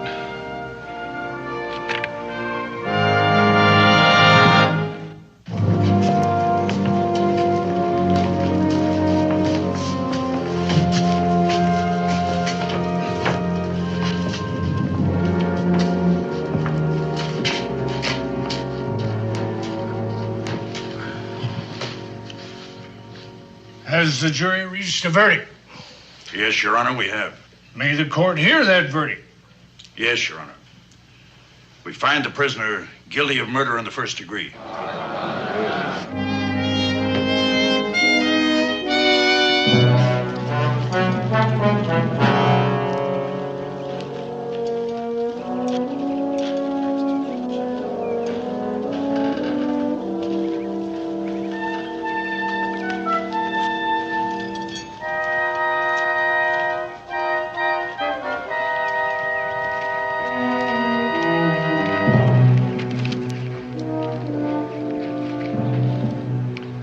Well, Red Sky, you've seen white man's justice at work. A fair trial? Yes. The truth is no. The guilty is condemned, and the goods I have stolen are restored. Only because Ticklicker left Flint alive to testify. Had he died, there could have been no trial. And Red Sky would have been guilty of killing an innocent man. There's more to it than that. There's that other gift I spoke of. I know what it is, Boone. The gift of a clear mind and peace. Farewell.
El coronel, the americano, General Wilkerson, he is here. Well, he's no longer a general. Show him in, huh? Yes, sir.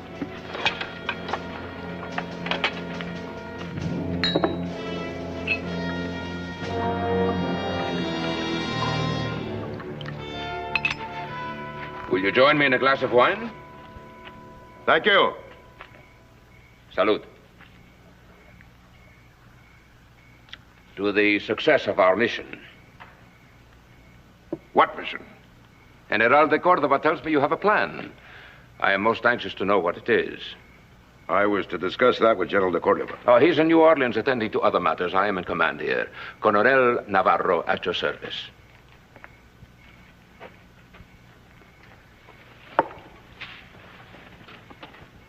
In 5 days, dawn of the 16th, the Virginia militia plans to march on Kentucky. And Kentucky? They'll be waiting. I realize you were once considered a military genius, senor, but you are still only one man. How do you intend accomplishing this? As you said, Colonel, I'm a genius. One with influence. Governor Miles of Virginia is an old and trusted friend. It was on his recommendation President Washington promoted me to the rank of general. Oh, but now you are no longer a general. No. No longer. In the morning, I plan to leave for Richmond. There, I'll convince the governor the Kentucky militia, led by Daniel Boone, plans to attack Virginia. You Spaniards will have your revolution, and I will have what was promised me. Boonesboro. Well, it takes two to make a revolution, senor. Kentucky will fight. And Daniel Boone, how will you handle him? Boone. He'll be the trigger.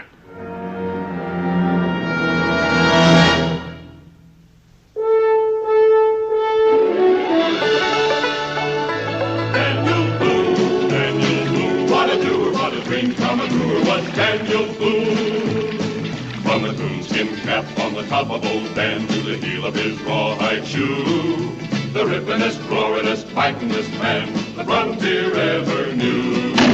Daniel Boone was a man, yes, a big man, and he fought for America to make all Americans free. What a Boone, what a doer, what a dream come a brewer was he.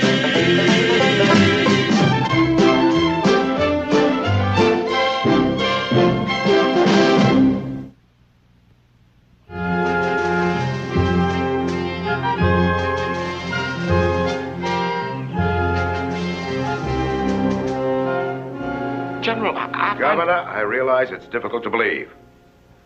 But it's equally difficult for me to say it. Boone and I are friends. But the truth is, he's land hungry. He controls Kentucky. But like most hungry men, he wants more. He wants Virginia. You say he's been planning this attack for some time. How can you be sure of that? I've been at Boonesboro, sir. Boone's militia is armed and ready to march, sir. Any day, sir, he'll attack. Without warning, without mercy. He'll take your land, your homes, and make it part of his own personal empire. Kentucky. General, you're a Kentuckian. Well, that's true. And I have holdings there. But unlike Boone, I have no wish to see conflict between the states. Nor do any of us. We're too young a nation to survive the splitting of the Union. Boone is a friend of yours. He has been for a long time, sir. Yes, well then, couldn't you go to him, talk to him, convince him that this plan of his can only lead to disaster? Well, I could try, sir. There was a time I could talk to him. No, I'm not so sure. People do change. Yes. Are you fearful of your own safety, General? Oh, no, sir.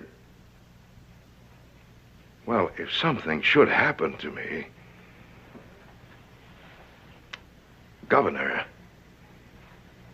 if I should not return by the first light of the 16th... And if need be, we'll march on Boonesboro. Yes, sir.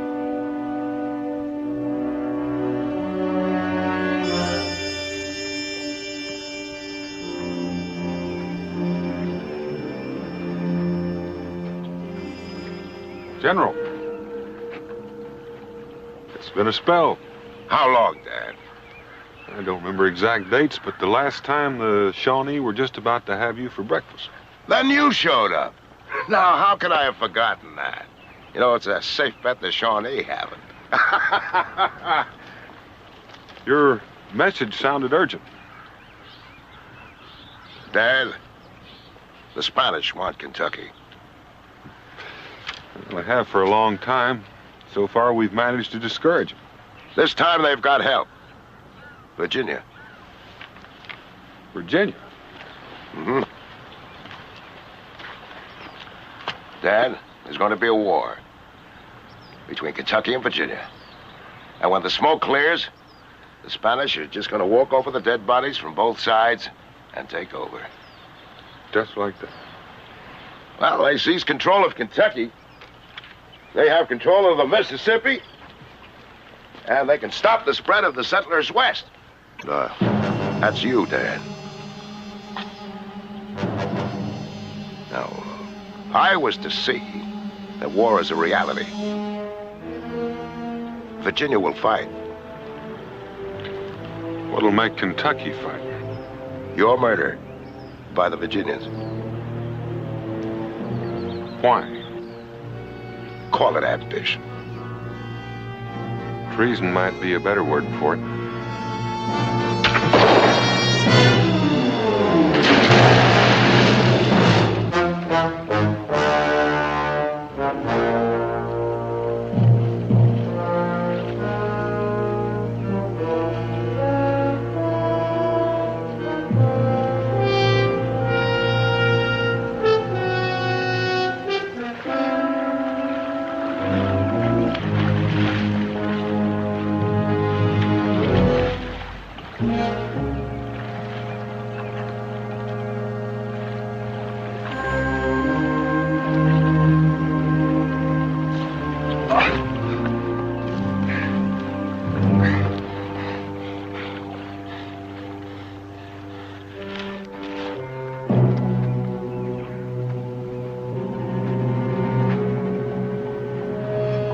approaching. Open up.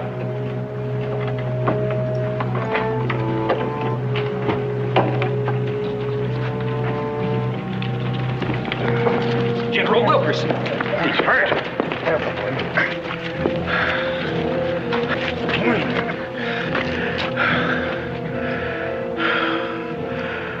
Daniel Boone is dead. I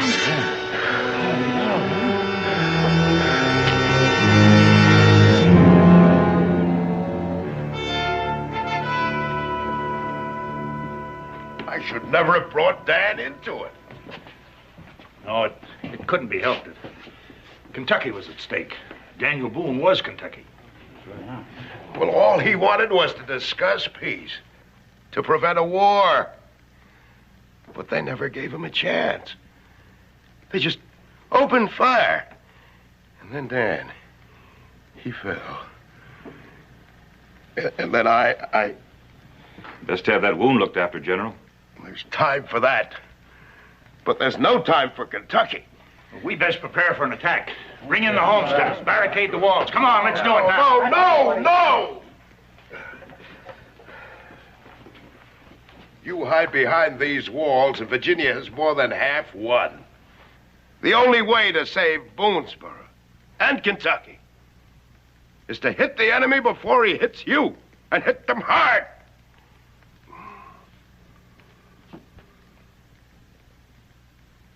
Daniel Boone died for you. Don't let his death be a waste. You owe him the survival of Kentucky. He's right. Yeah. But, General, how do we... Well, form a militia. Any man, every man that can fire a rifle. Here, let me show you. Yeah. Now, the Virginia militia will come either by road or river. Now, you split up your force. Oh, this is the main road. Set up your line of defense here. The rest of you, take up positions at the river here. If the Virginians take the road, those at the river can quickly reinforce the others. If the Virginians should advance by the river, we'll hit them with the entire force there. You give them everything you've got. Save Kentucky at all costs.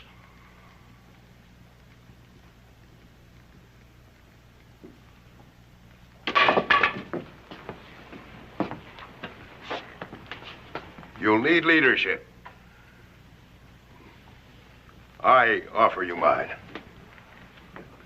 No, you've done enough already, General. Kentucky's not your responsibility, it's ours. That's right. You rest.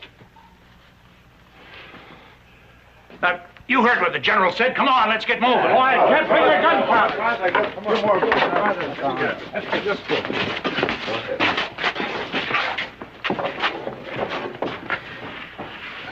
Daniel's wife. I'll tell Rebecca.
Now, Kentucky will engage Virginia here, at the main road.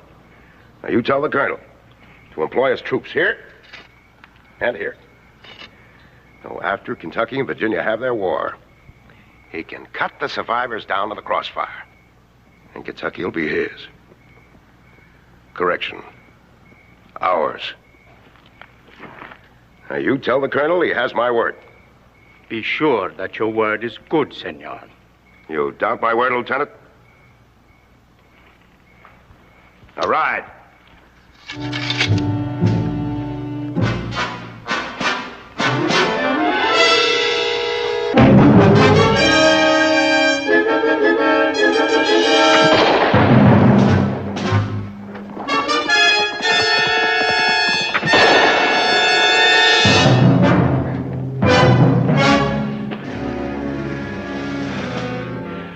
Too bad, Boone. It was a valiant effort. Well, you have me, but you've lost the battle. Not yet. We're going to stop that war. Eavesdropping.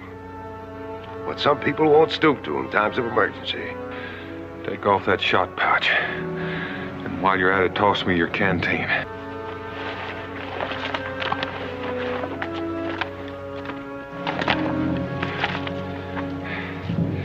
Take off your belt. Or you're going to tie my hands. Shut up and do as I say. As you wish, Daniel.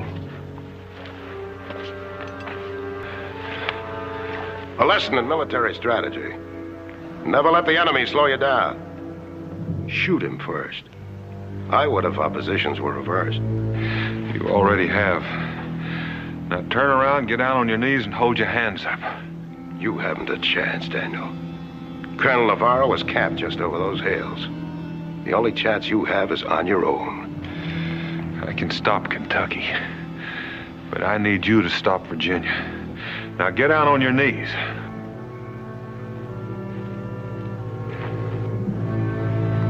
I see. Show that the bait is false and the fish won't bite. You have intelligence, Daniel, and courage. But I think I can match them. Should be an interesting contest. However, if there's one thing I learned being a soldier, it pays to be in the superior position. I'm bound, but you're wounded. You're being pursued by an army. I'm not. You have 2 days. I'm in no hurry. My plan is near completion. Yours is just beginning. You know, winning a contest is what makes it worthwhile. You're gonna lose this one.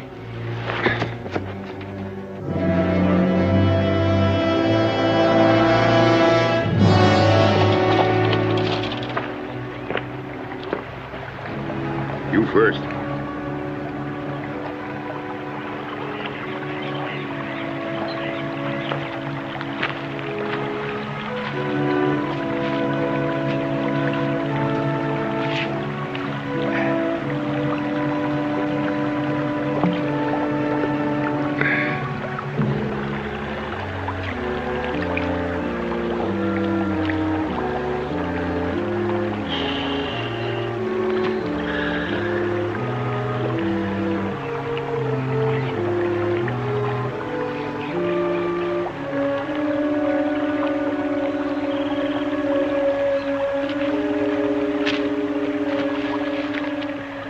Sit down.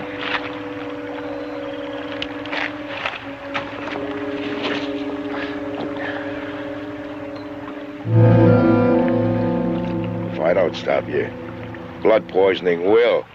You want me to take that bullet out?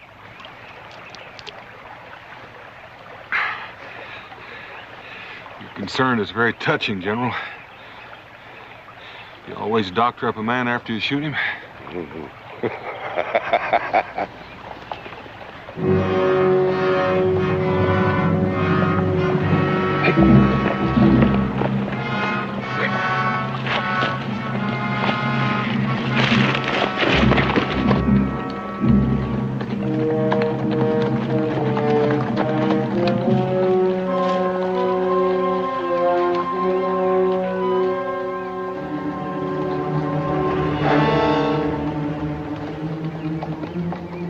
you even swallow loud, I'm going to turn that shifty mind of yours into fish bait.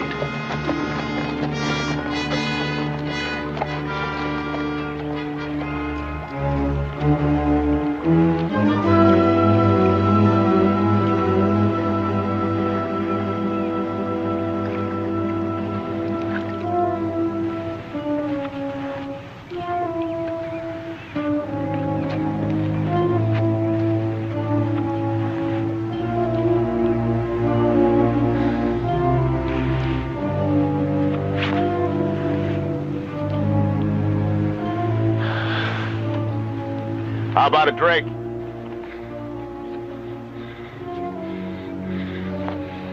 Not till we need one.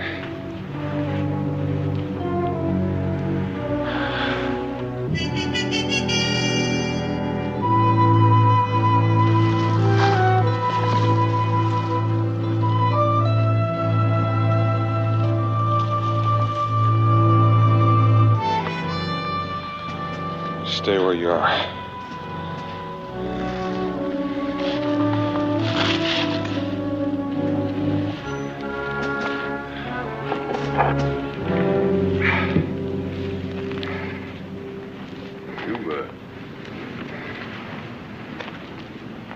Lost a lot of blood. We should have gone to Boonesboro first and had that bullet taken out. And then rested up a bit. You know, you're acting like this is just a stroll through the woods, Wilkerson. But I know different. If this plan of yours works, maybe you'll be rich. Maybe some Spanish history book will say you're a great man someday. But if it fails, both sides will end up hunting you, and you're going to be dead. Man, you'll have dirtied up your name. Those are high stakes for any gambling man. You could have been anything you wanted. Maybe even president. Why? Why are you selling out both yourself and your country? I was in the Army a long time, Dad. You can't spend medals or prestige. Land. Land is what war is all about.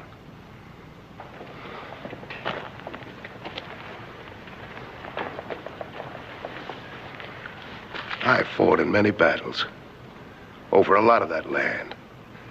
It was soaked with soldiers' blood. But who got it? The opportunists, the politicians, the grabbers, those who watched men die and then took. Did the men who fought get any? No. The vultures who followed. They took the lion's share. The real victors. To them went the spoils. The land. The wealth. See, Dad, it's quite simple. Just create a war and then sit back like a vulture.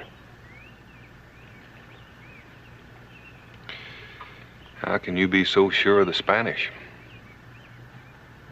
How do you know you won't be the last vulture in line picking on a clean carcass? Maybe your plans are not as complete as you figured.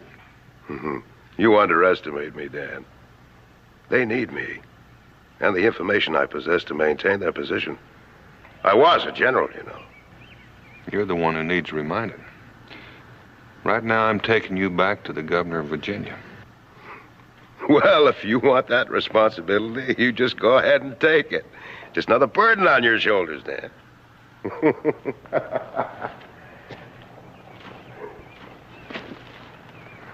I won't try to escape, Dan. I won't. I made one mistake by letting you live. I intend to correct that mistake by seeing you dead.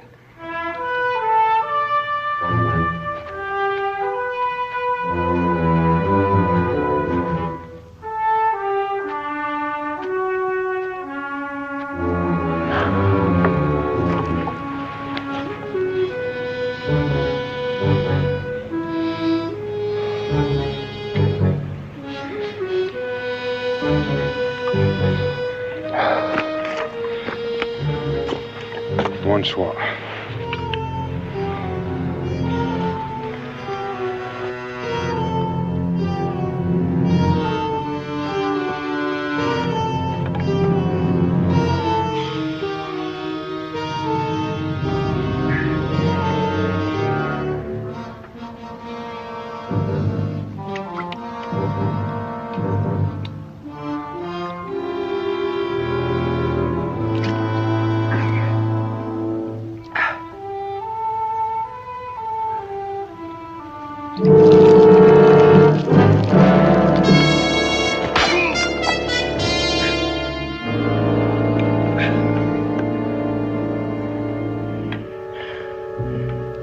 That's one reason you won't make it, Boone. You're too much of a gentleman, letting your prisoner have the first drink.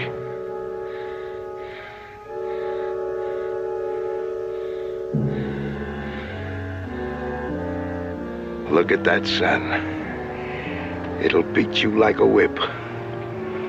Wounded, no water. That sun, you'll dry up like a bone. A bullet.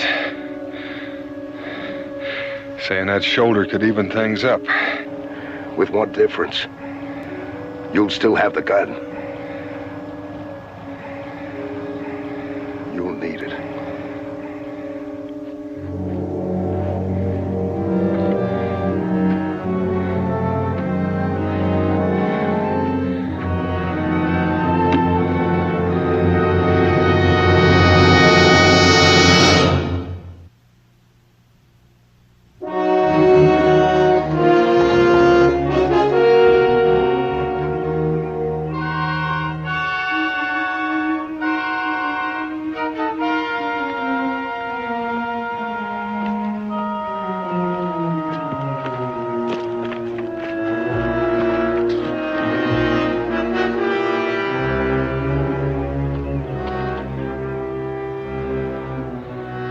Get up.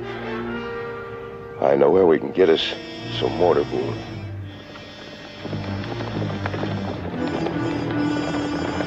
They picked up our trail. Give it up, Daniel. Are you going to get up?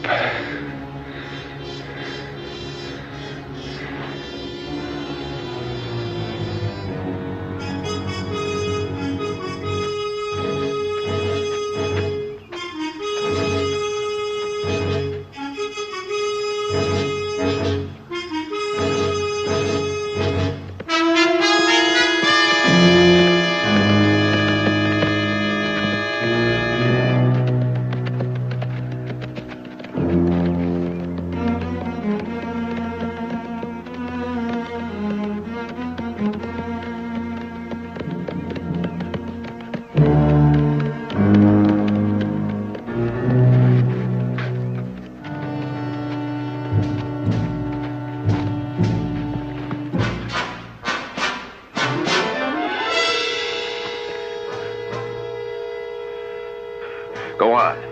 Shoot. If you want the Spanish soldiers to come around it. Remember, you're in this for profit, not glory, General. If I pull this trigger, you're going to be dead. And so will Kentucky.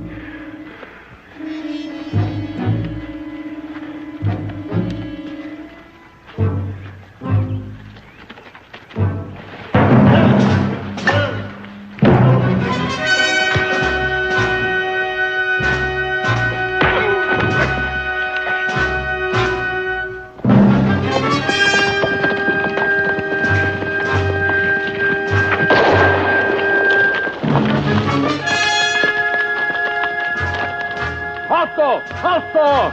¡Depresa! ¡Huye un tiro!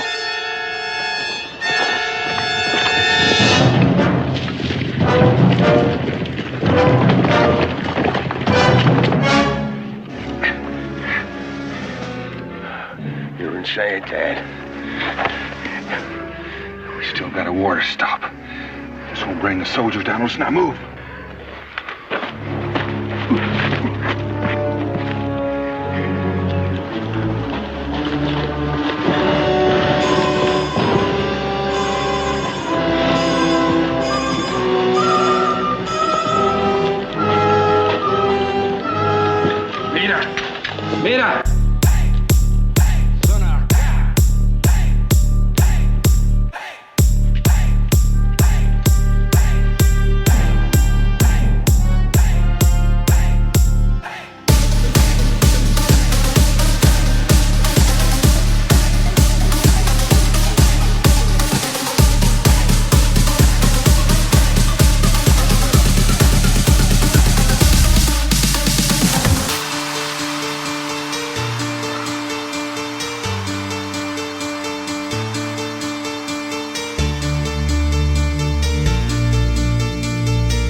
looking for?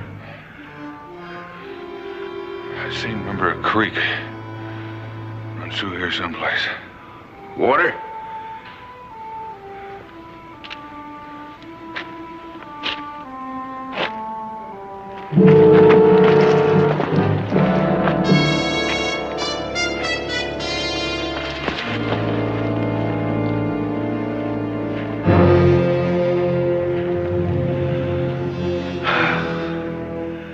There's your drink. A mouthful of dust.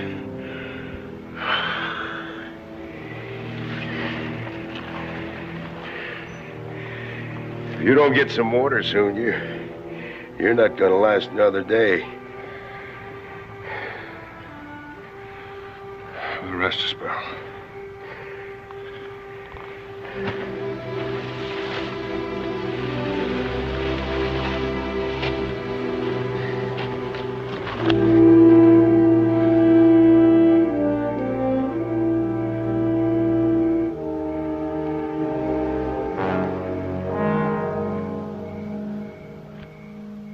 Say, Dan, remember the time we went hunting together up in Tennessee? That was a hot day. We found that creek. The water was cool, like a spring rain. And we slept under the shade of that big elm tree. That tree must have been over 1,000 years old. I wonder if it's still standing there.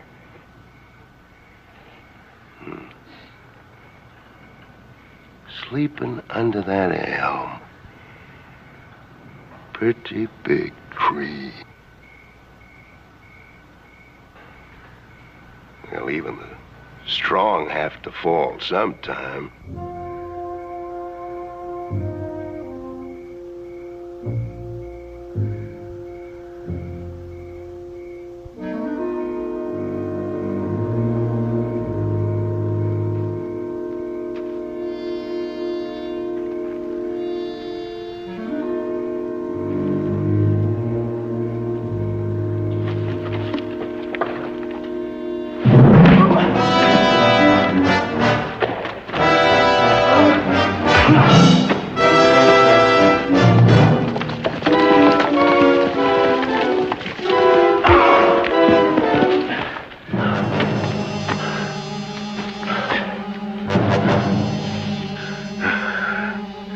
You're just like that old elm. The only way to bring it down is with an axe. Why don't you quit, Dan? Go down.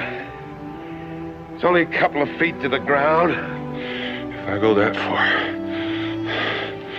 I might as well go 6 feet under. You're a fool.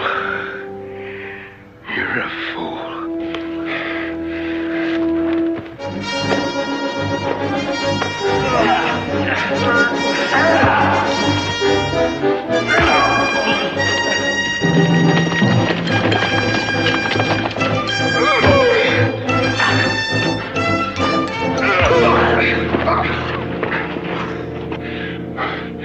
Once you told me to quit. Now I'm telling you to stay down.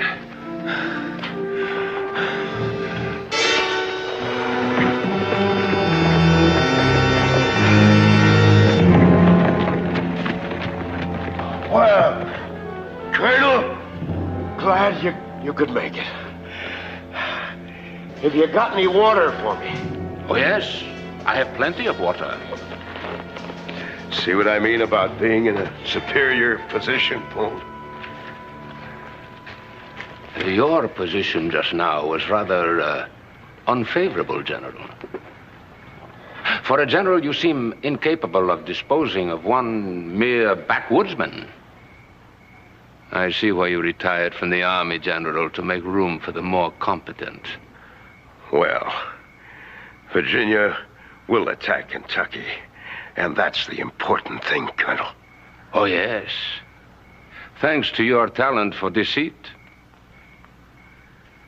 Make your point. The point is, it is time for your complete retirement.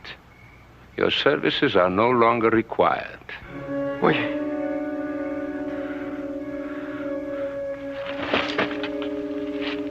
Seems those rifles are not just pointed at me, General. You will both receive food and water. You will be shot at dawn. After you take Kentucky, Colonel, how do you plan on holding it? Without the aid of a traitor.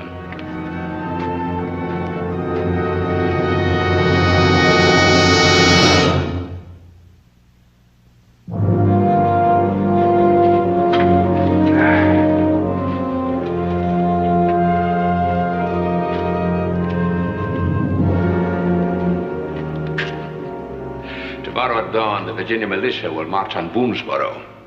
Soon Kentucky and Virginia will be at war. I wish you could witness it. I have another engagement. Remember, Colonel?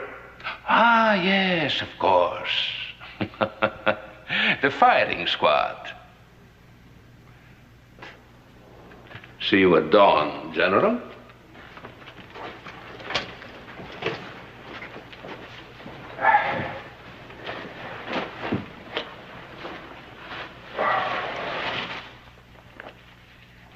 Mind if I smoke? For a man that's about to face a firing squad, you're mighty calm. Well, I took a gamble. I lost. I was a victim of greed and betrayal.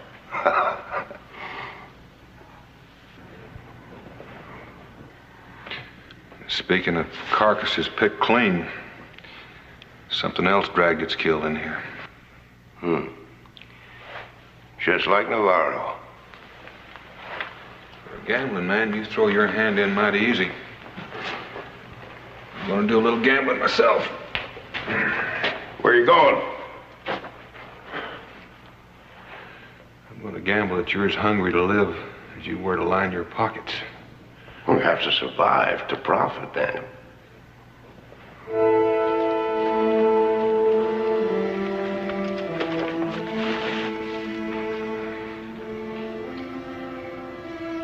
Evening.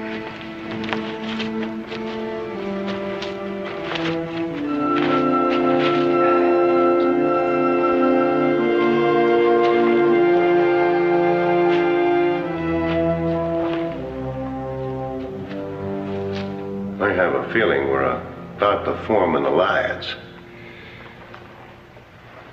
Of a sort. You may not like the terms. Well, I don't like Navarro's. You're gonna help me stop your war. Why? Because it's your only chance to stay alive. Well, even if we escape, what's going to keep me from leaving you and going my own way? Now, for one thing, there's Navarro. There's the militias of Virginia and Kentucky, not to mention me. For a man who wanted lots of land, you're going to be lucky to have enough to cast a shadow. Yeah.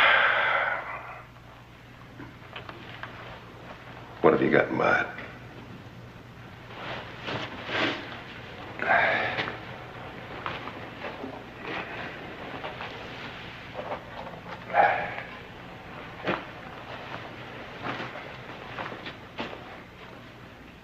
That? Against rifles? 2 rifles. It's better than facing 10 of them in the morning. Now, they're 2 sentries. I figure if one of us can jump out there and attract their attention, the other can get them with this. It's a rather primitive idea, but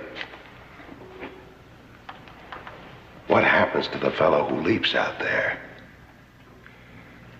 It depends on the fellow who's in here. Good luck, Daniel. I sort of figured on you being out there.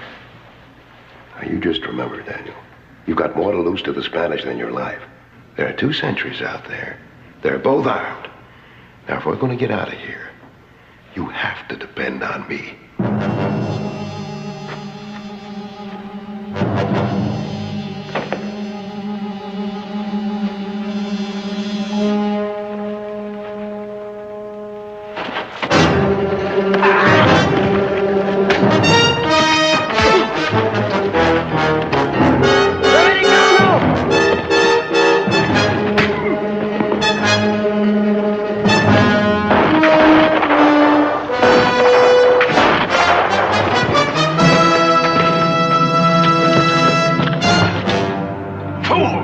Fools!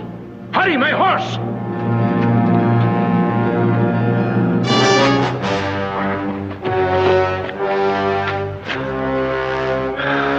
We'll never make it before dawn. We better, for your sake.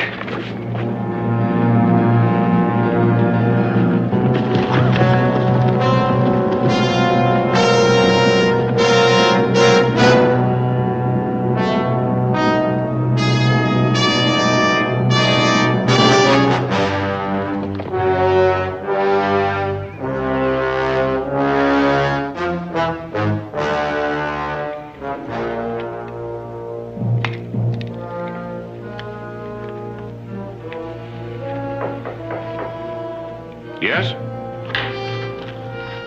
Governor, the militia is ready.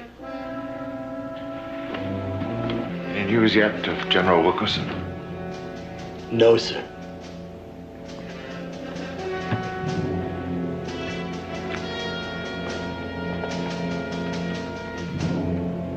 Tell them to prepare to march.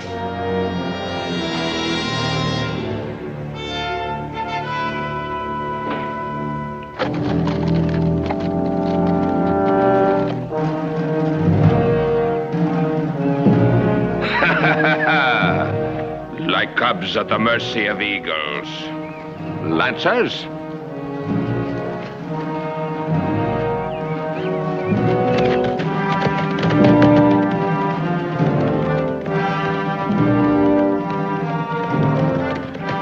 Militarily speaking, ours is a very awkward position.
Use your rifles.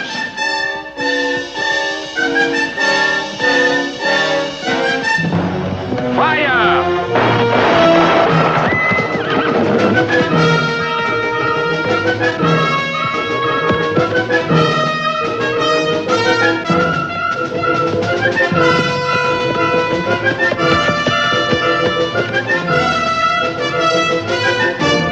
No, Dan. Seems the only way the colonel can feel like a general is if he kills one. You're no good to me dead. I don't intend to die. Those are strange words for a man in your position. I'm a general.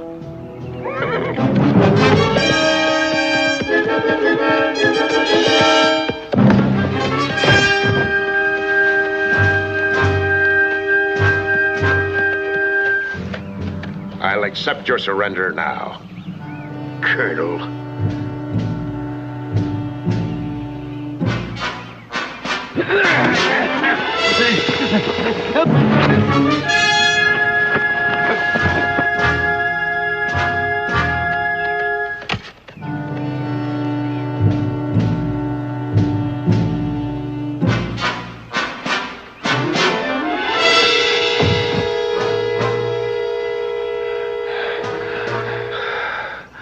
Always the gentleman.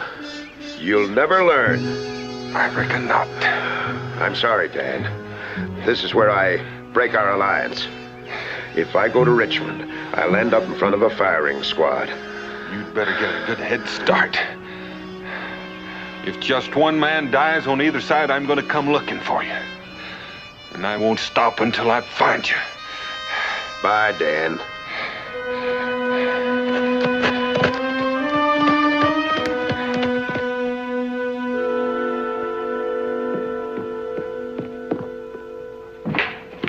What is this? Governor, have you ordered your militia to march yet? You've got to stop them. I already have.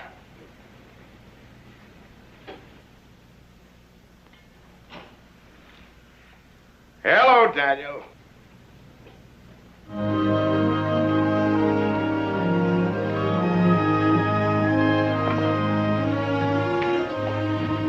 He told me everything. I had no choice but to place him under military arrest. Why? Call it a sudden attack of integrity. Courage might be a better word for it.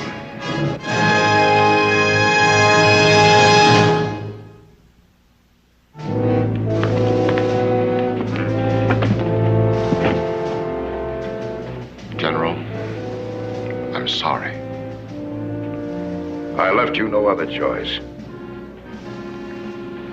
Goodbye, Governor. Goodbye, sir.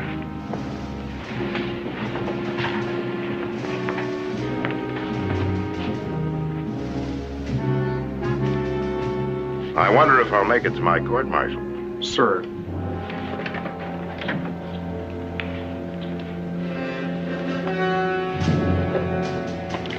That answer your question? He's saluting the general. The firing squad will deal with the traitor. Dan.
What an imposition making you come here all the way to see me. Again, let me say I don't know any way of thanking you, Mr. President. Oh, please, Anthony, let's omit the formalities. We've known each other far too long for that. I'm only sorry that I didn't bring you better news. I can't believe that Congress has again denied my claim. Completely. I won't say that it's just or unjust. I did my best, but my influence is necessarily limited. I can understand your bitter disappointment at losing your title to the land, and the only hope that I can offer you is that you might appeal again at some future date. A rather fragile hope. I'm afraid so. Well, I really must be leaving. I'm due in Washington next week to dedicate the White House in our nation's newly chosen capital. Well, thank you again for coming to see me, John. I should have come to see you, but with this leg... Oh, please don't apologize. Quite frankly, I've enjoyed the temporary respite from my responsibilities and position. I get no time for any personal affairs. Well, good night, Anthony. It's been a real pleasure seeing an old friend again. Good night, Mr. President. A most impressive title, isn't it? You have your carriage, of course. Oh, yes. It goes with the office, along with a retinue of guards. Though tonight I have managed to elude them. If you're able to travel, why don't you come to Washington next week? Well, anyway, good night. Good night.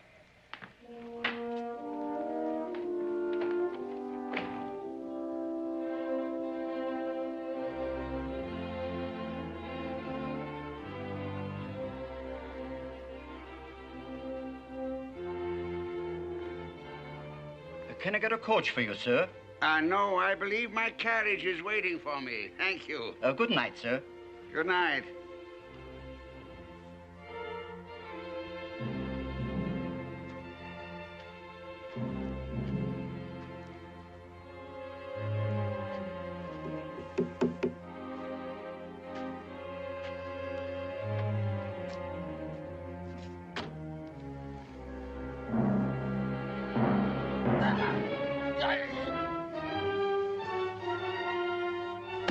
All right, Gideon.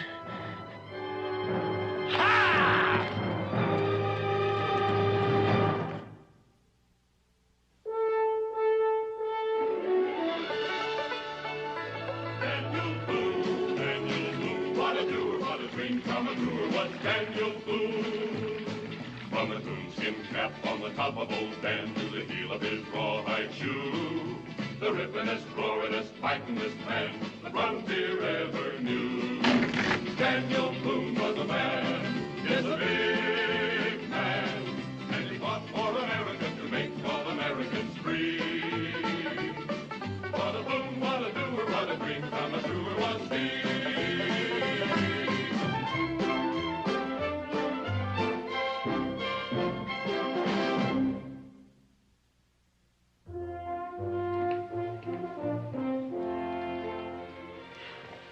Can't get over seeing you here. What are you doing in Philadelphia? Father and I have been living here for some time. Oh, Dan, I want you to meet my friend, Nancy Bedloe. My husband, Daniel Boone.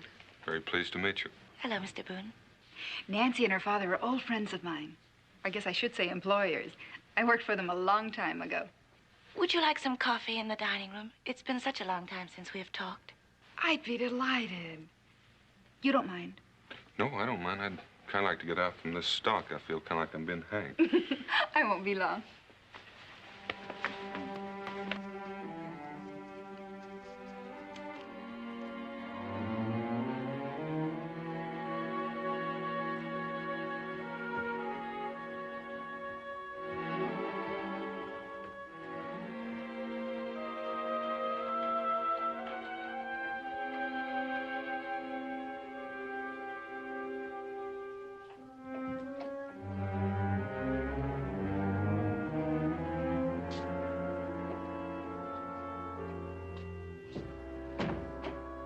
Good evening, Mr. Boone.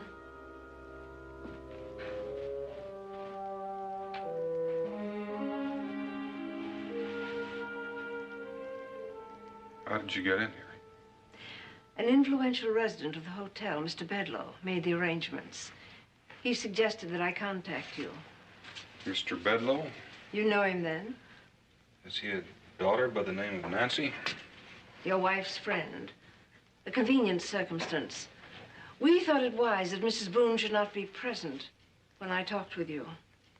It's just possible that she may have a different opinion on the subject. Who are you anyway, and what do you want of me? My name is Abigail Adams. John Adams' wife. President? Yes, Mr. Boone. I've often heard my husband speak of you. We've been friends for a long time. I'm depending on that friendship. Because right now, both John and I need your help desperately. I consider that quite an honor, Mrs. Adams, but what can I do to help a president? You can do a great deal, Mr. Boone. But first, I must have your word that what I'm about to tell you will not be repeated. Not even to your wife. It's asking quite a lot. I don't like to keep secrets from her. I'm sure you don't. And I don't like asking you. But being a woman, I have little faith in their ability to keep a secret. So, unless I have your promise, I'll have to go to someone else for help. And frankly, I don't know where to go. And there's so little time. Well, in that case, I reckon you can have my promise. Thank you. There are several things that need explaining. This bag contains $100,000. It's ransom money, and you have been selected to deliver it. You see, the president has been abducted. Knowing how much you love the plantation, I didn't think you'd ever leave. The plantation is gone, Rebecca. Gone? It seems that our title to the land was somewhat faulty. Or at least that was the government's decision. We haven't lived there since the war. How dreadful. I can't tell you how much I miss the country, the hunting and the horseback rides. I suppose I wasn't meant to be a city dweller. I'm so sorry. Just wish there was something I could say or do. Dear Becky, you've always been so understanding and so loyal. Isn't there some way you can appeal the judgment? Your father's always been an influential man. Oh, he's tried, Becky, so many times, but always the same answer. I feel so sorry for him, having everything he's ever worked for taken away from him. He's here with you, of course. We have a suite here. It's the only home we have now. Oh, I would have asked you up there, but my father's been quite ill. A horse fell on him, and he broke his hip and leg. I would like to see him, perhaps before we leave. How long are you staying? Well, that's doubtful. Dan's been engaged to guide a survey party to the Illinois. If he'd had his way, we'd have left this afternoon. I take it he doesn't care for the city. Well, he thinks civilization is uncivilized. Thanks for the coffee. It was kind of you to ask me. Please don't go, Rebecca. It's been such a long time since I've had anyone to talk to. I hope you can understand the necessity of keeping this a secret. The country is still young and in some ways insecure. There is still a strong Tory element which would welcome this catastrophe as an opportunity to create unrest and possibly usurp authority. Well, it could be that they're the ones who kidnapped him. Well, that's rather doubtful. John disappeared 2 days ago. If this had been a political move, the news of his absence would have been made public before this. How many people know that he's gone? The Vice President, Mr. Bedloe, yourself, and me. Why Mr. Bedloe? John had gone to visit him the night he disappeared. A personal matter. They've been close friends for I don't know how many years. How long do you think you can keep this quiet? Not for very long. The president is due in Washington next week to dedicate the White House in our new capital. His absence at the ceremony would be difficult to explain. I don't like to keep on asking questions, but why did you choose me? Why isn't someone else already, honey? I was warned not to notify the authorities or harm might come to the president. And you were chosen because I need someone I can trust. John has talked about you and your exploits endlessly. I want him home, Mr. Boone. I think you can see he gets here safely.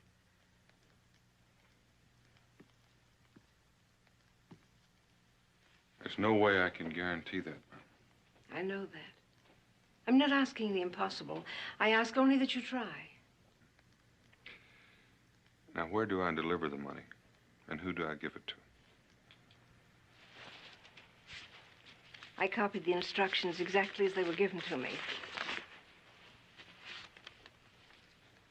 Take the southbound stage at 6 o'clock Thursday morning. Someone will contact the carrier of the ransom money along the way. The safety of the captive as well as the carrier depends on the strictest secrecy. How will I recognize who the contact party is? Or more important, how will he know me? The money satchel. It was left along with the demand for ransom. Carry it carefully. If I'm carrying $100,000, ma'am, you can rest assured I'll carry it carefully. Perhaps carefully was the wrong word. I should have said conspicuously. Well, I can be that, too. Being taller than most, I seem to stand out in the crowd. Mr. Boone, I don't know how to thank you, both for myself and for the nation. You don't have to thank me. I just hope it turns out all right. And I hope I can explain it to my wife. I'm afraid you'll have to leave that to your own discretion. Good night.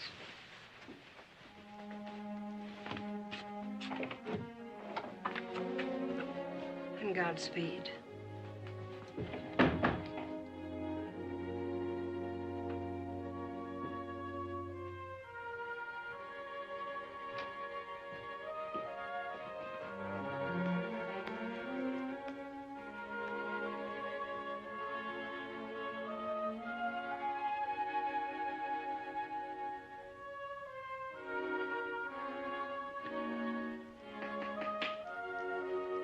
Who is it? Your wife.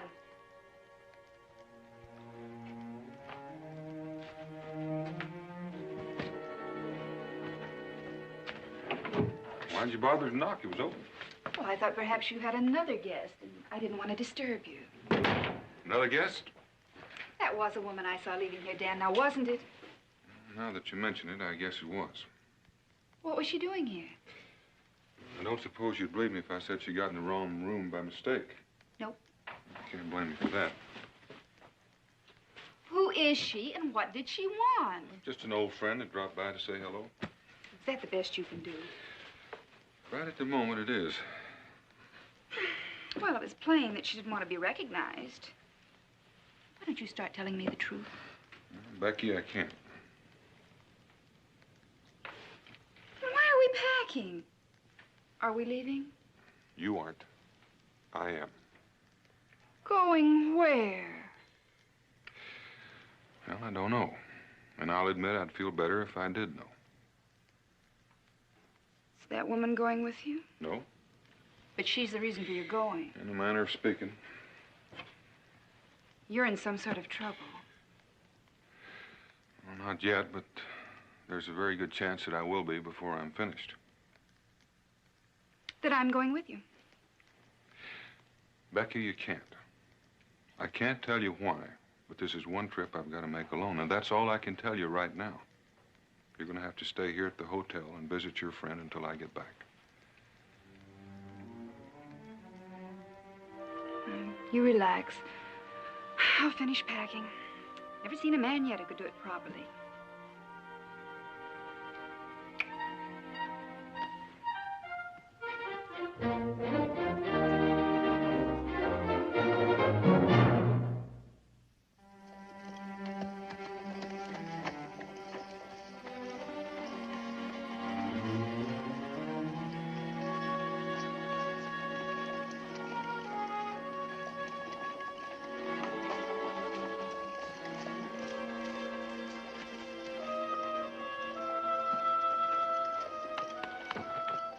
Are you planning to travel with me? Well, I don't know. That depends on what direction you're going. I'm going to Baltimore. I guess that's south. I guess it is. I reckon I'll be traveling with you. Good. I'll put your baggage in the boot. Thank you. How about that other bag you got? No, thank you. If you don't mind, I'll hang on to this Well, you suit yourself. Unless you have some special interest. Now, what interest would I have in that? Who do you think I am? I'm an honest man. I'm not a thief. Now, don't get yourself all worked up. I just thought you might be the man I was looking for, or the man who's looking for me. Mister, just how far do you intend to travel? I don't know. Well, in that event, you're going to have a bit of a problem paying for your fare now, ain't you? Now, if that's what's worrying you, I'll pay my fare to Baltimore, and if I don't go that far, you can keep the change and buy yourself a drink. How's that fair? Yeah. That's fair. I guess you would say that's fair. Father. Yes, Nancy.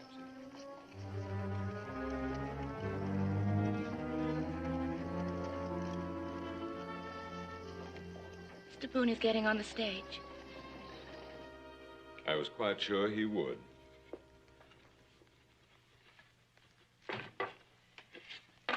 That's why I chose him.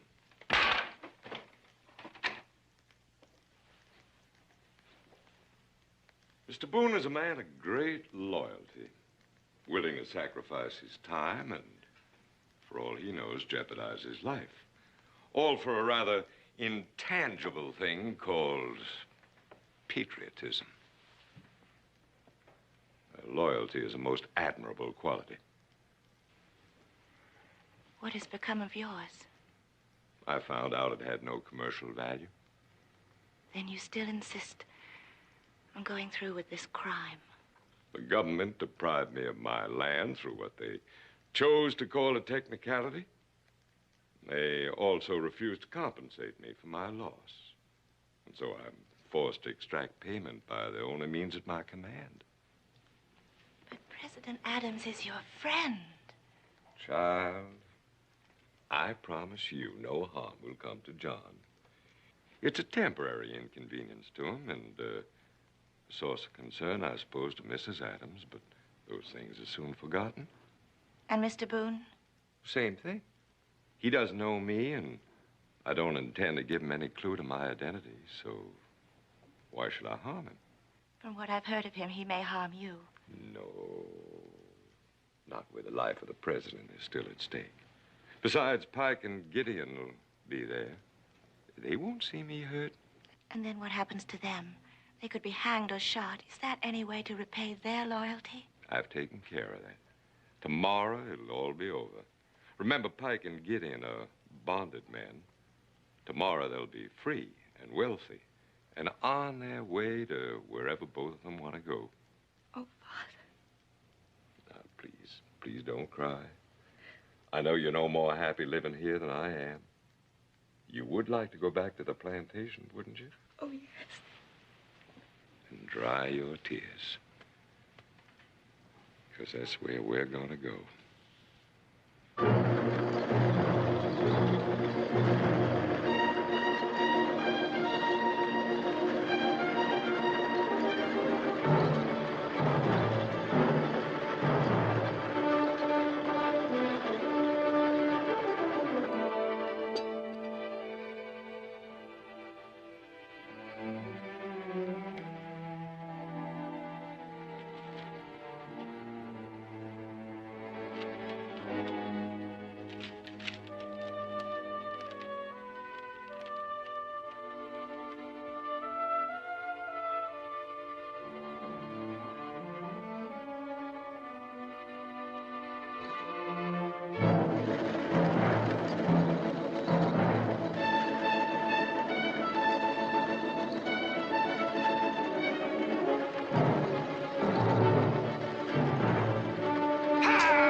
Good morning, Mrs. Boone. What can I do for you?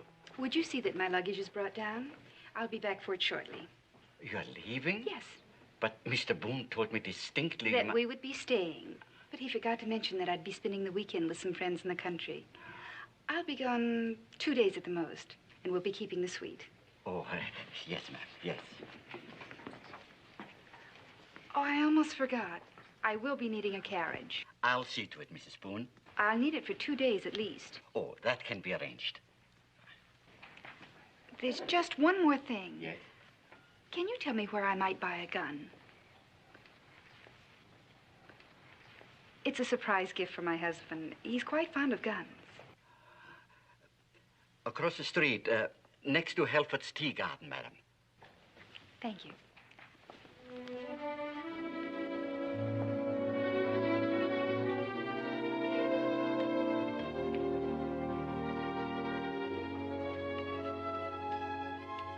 I believe I'll take this one.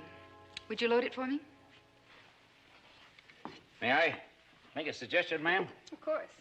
It may cost me a sale, but I have to say that this is not a gun I'd recommend for ladies. Why not? Well, kind of bulky to begin with. It's real big caliber. I know. And if you aim to carry this around all primed and charged, somebody's apt to get shot. That's quite possible. Yes, ma'am. Now, if you'll just hand it back, I'll give you some instruction in the firing of it. In here? I use that as a target range. You see that small clay ball? We use that as a target.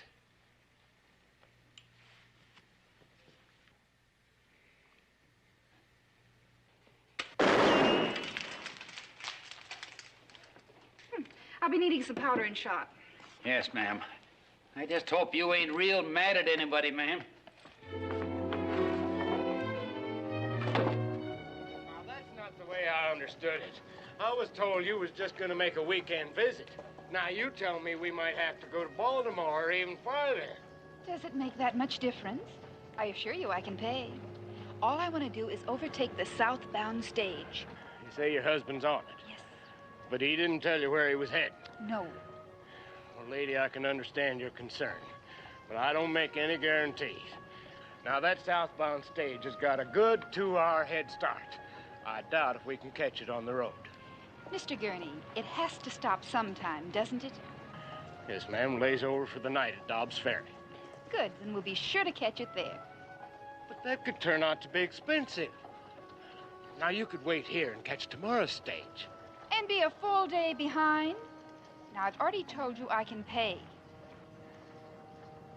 All right. You can pay. I guess I can drive. I'd just like to ask one question, though, to put my mind at ease. What is it? Are you aiming to do anything drastic after we catch him? It all depends.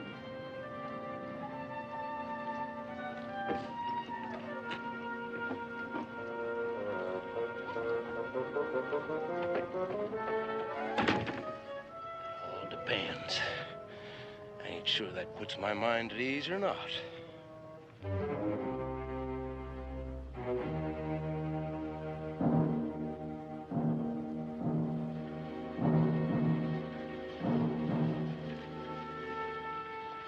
Gideon? Yeah? Stages come.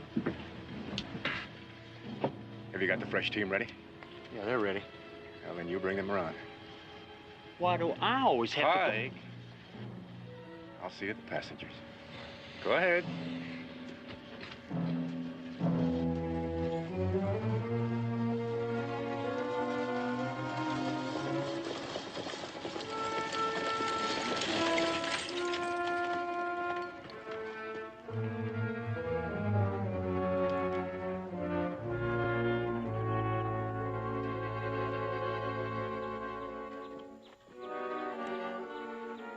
We'll be here 5, 10 minutes changing the teams in case you'd like to stretch your legs. Good idea. You know, driver, I'd be willing to bet you that you didn't miss a single bump between Philadelphia and here. Well, I'm just selling transportation. I ain't selling comfort. I can vouch for that. I see you're still holding on to the satchel. Yeah, I've grown quite attached to it. Yeah, I noticed that. By the way you guarded it, you think it was full of money. I can see how you might think so. It ain't, is it? Ain't what? Filled with money? Wildest idea I ever heard of. Mister, from what I've seen of you, there's nothing I could think of that could be too wild and still not possible. Hey, you. Sir? You're new here, ain't you? Yes, sir. The fresh team will be ready soon. Good. Sir? Yes? Would you mind telling me your name? No, I don't mind. Daniel Boone. Why? Because I think I'm the man you're looking for. What makes you think that? Because you're carrying that bag. You mean this bag? It's the one. I was told to look out for it. Now, if you'll just come along inside.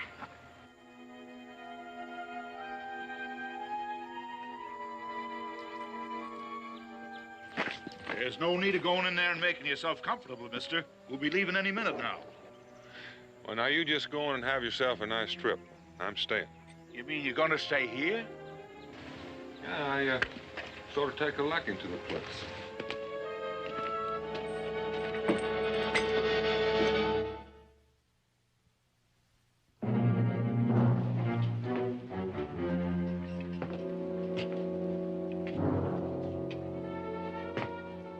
Mr. Boone, can I get you something? A drink or some food? Not just now. I want to talk to you. All right. Well, what do you want to talk about? About you and Pike.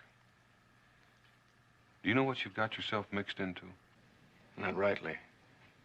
All I know is we stole a man. Why did you steal him? Because the colonel told us to. Colonel? Colonel who? If he wants you to know, he'll tell you himself. That's not very likely. No, I don't reckon it is. Do you know what you call it when you steal a man? Call it kidnapping. And they hang you if they catch you at it. But the colonel's promised that no harm will come to me and Pike. Do you believe that? Colonel's never lied to me, sir. How long have you known your colonel? Ever since I come to this country. Pike and me were bonded to him. He used to work on that plantation. This plantation? Where was that? I don't think I better tell you that. Maybe I told too much already. There's one thing you can tell me, Gideon. The real reason you stole this man. He was fixing to do the colonel harm. No, Gideon.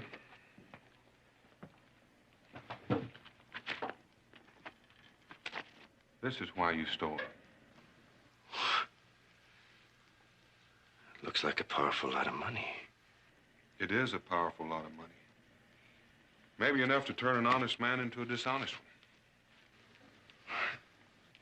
This man you stole, do you know where he is? Yeah, I know. Is he all right? Yes, he's comfortable and warm, and he's had food. Gideon, I don't want to see you and Pike hang because you're not entirely responsible. If you'll tell me where this man is, I promise you I'll do everything in my power to help you. That's thoughtful of you, Mr. Boone. But the colonel's promised us the kind of help you can't offer. Got a piece of paper saying Pike and me are no longer bonded to him.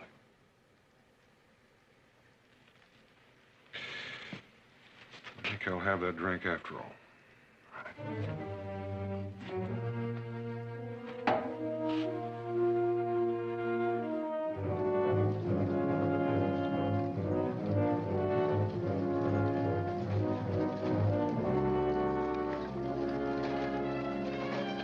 Driver! Driver!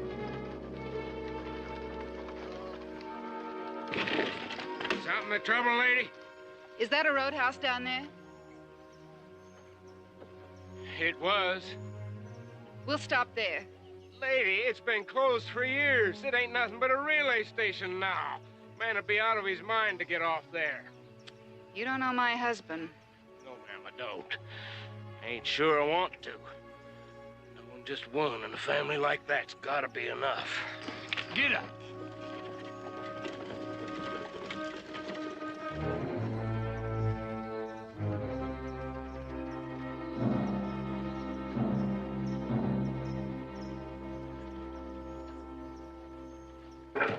Get in? Yeah. There's a carriage coming. Looks like it aims to stop her. You figure that could be the colonel? No.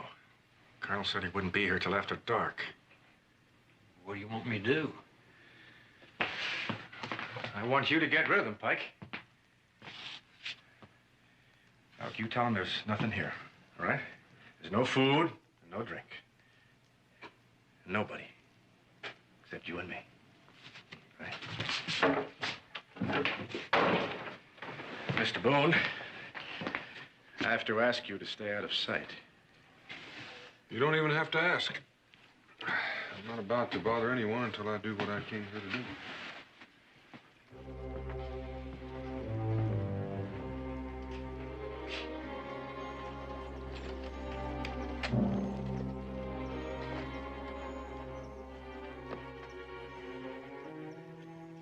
Afternoon, sir. Southbound stage stop here today? Yes, sir. It always stops. Change horses here. And did any passengers stop here? No, nobody ever stops here. They just ain't nothing to stop here for, except me and the horses. Thanks. Nobody stopped here, lady. Like I said, we're wasting time. We'll go on to Dobbs Ferry. Yes, sir.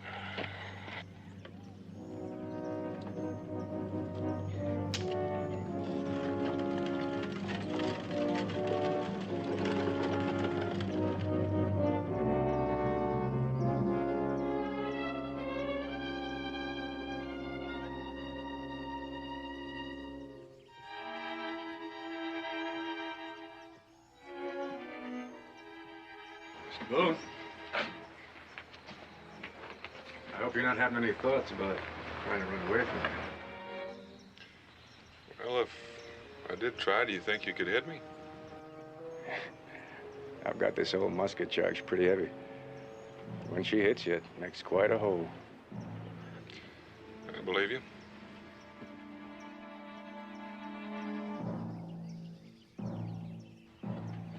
I'm not running, Gideon.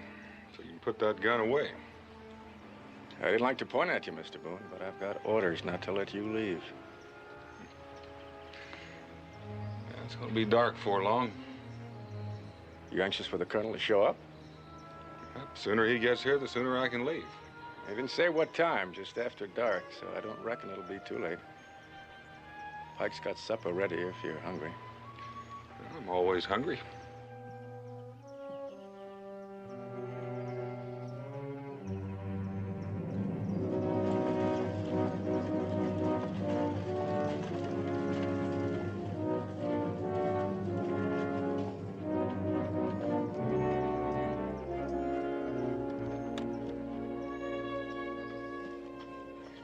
Dobbs Ferry, lady.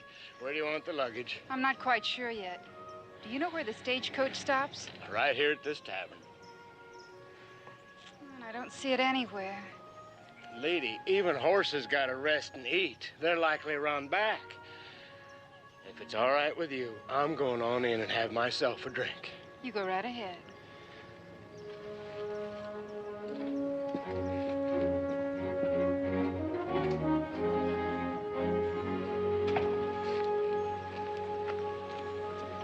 Gentlemen, it's been a long, rough day.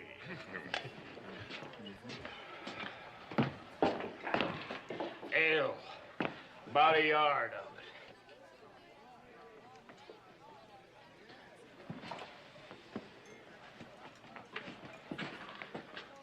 I'm sorry, lady, but I got a rule against serving drinks to females. Don't apologize. I'm opposed to it myself.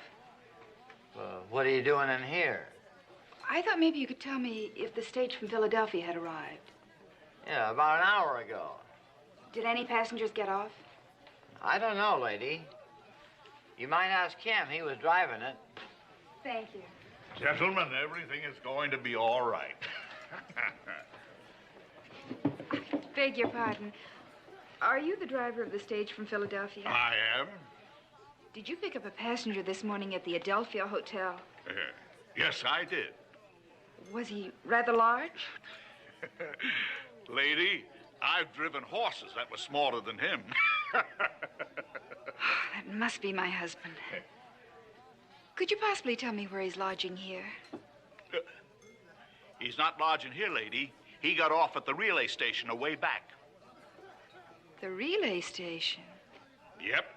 Had his fare paid all the way to Baltimore, too. I'm drinking up the difference. Thank you very much. Oh, you're welcome. And, lady, if I were you, I'd let him go.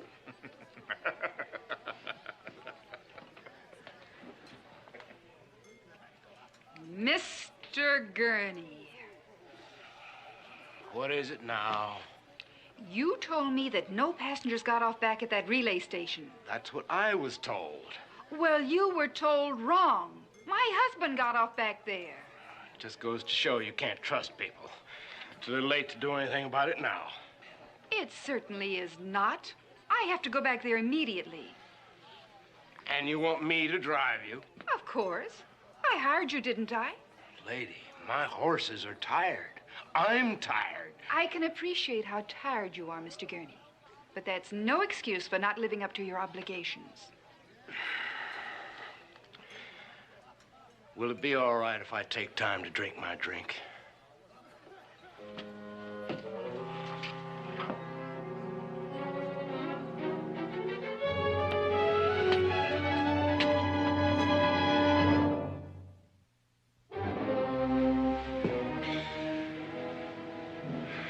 It's been dark for quite a spell now.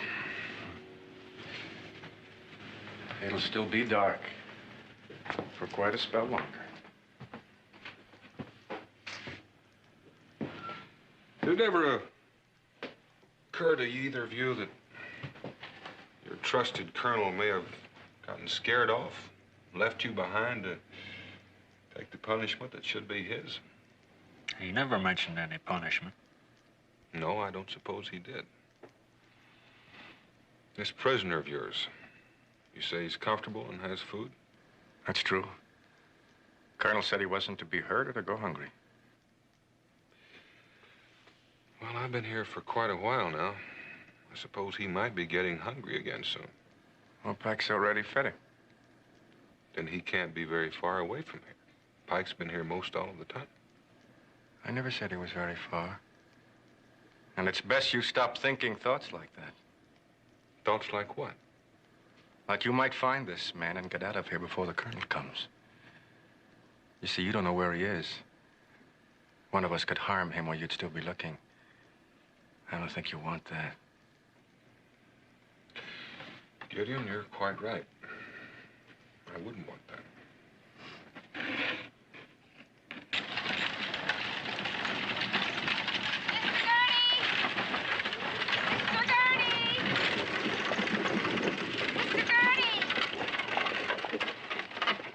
Yes'm. How far are we from that relay station? About a quarter of a mile. Oh, good. We'll get out here then. You can rest the horses. Lady, that's a long walk. Nonsense. We can be there in 10 minutes at the most. Why do you want to walk? Why can't we just drive up like anybody else?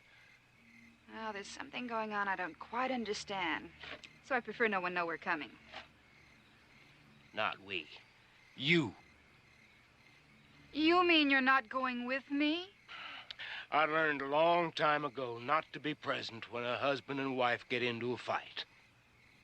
Mr. Gurney, what makes you think we're going to fight? Lady, you didn't travel all this way just to shake his hand. Now, you just go right on ahead, and I'll wait here. I might even get a little rest.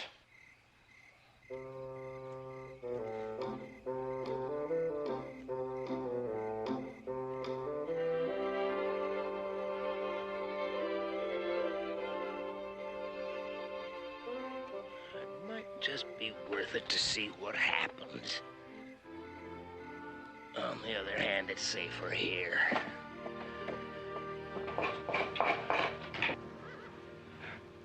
Pike? You hear that? Yeah, I heard it. That could be the colonel now. Go ahead, get on up there. And you just sit where you are, Mr. Boone. I don't reckon it'll be too long until we all get out of here. You wouldn't mind pointing that thing a little to the left, would you? There's no need to worry. It won't fire. Unless I have to touch the trigger. Well, that's what worries me. You might turn out to be a very nervous man. Good evening, sir. I take it you must be the colonel. You don't know me, sir. The chances are quite remote that we'll ever meet again, but just in case we should, I prefer we meet as strangers. So if you don't mind, I'd be obliged if you'd face the fire and make no effort to turn around and look at me. I'm not interested in looking at you. All I care about is that a certain man gets home safely. Well, you can be assured of that, sir. Like you, I'd hate to see him come to any harm. Now, if you just move toward the fire. Now, you may shift your gun, Gideon. I don't think the gentleman intends to give us any trouble. You can depend on that. I know when I'm outnumbered.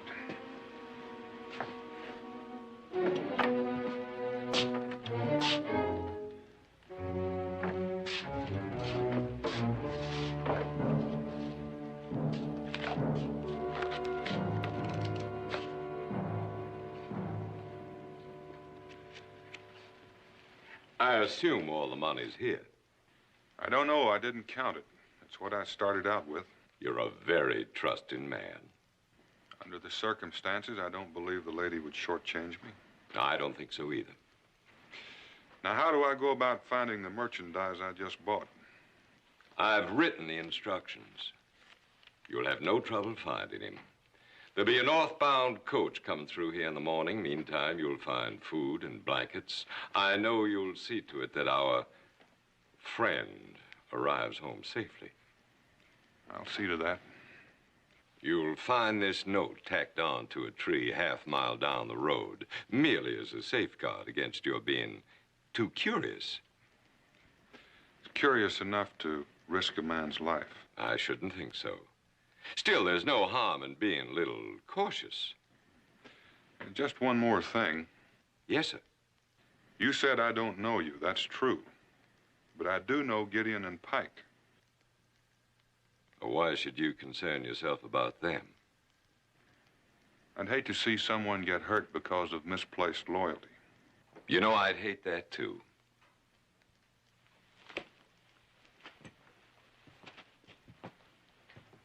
But you'll never find them. I've already taken care of that. Pike, get the horses. And now I'll bid you good night, sir. Colonel! Get in here, you... Becky. Mr. Bedlow.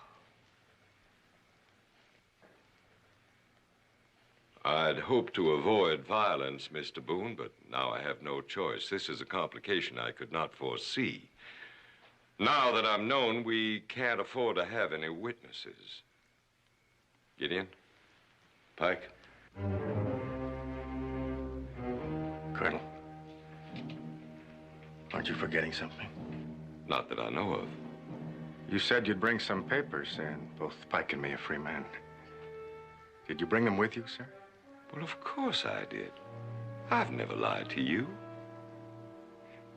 Then I'll take those papers, along with the bag of money. Gideon! Colonel! Mr. Boone here just said he hated to see anyone get hurt because of misplaced loyalty. Both Pike and I agree with him.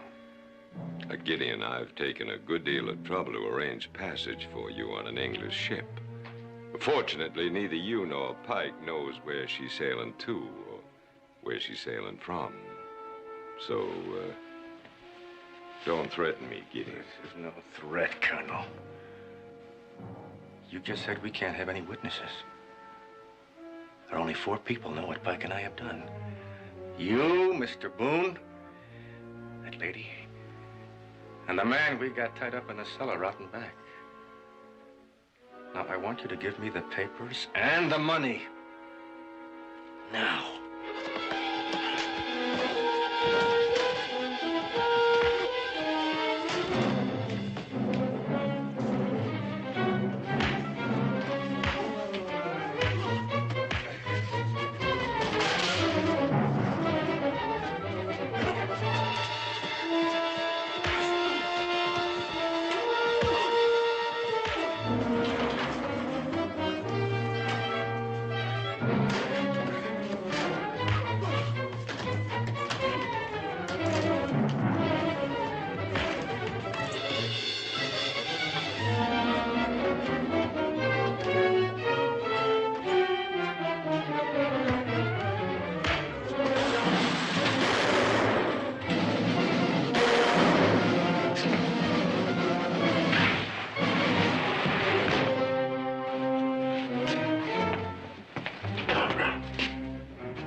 hit him, Dad.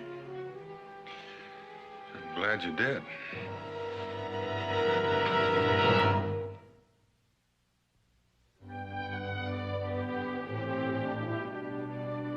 Daniel, I don't know how to express my gratitude. Well, Mr. President, you might ask Becky to that dedication ceremony. She likes social doing. Dan, you shouldn't ask a thing like that. I'd be honored if you'd be my guest. Good night. Good night. Mr. President, about Miss Bedlow. Oh, yes, she's a friend of yours, isn't she? Well, do all you can to help her, won't you? There'll be no charges brought against her. Thank you, Mr. President. Good night. Good night.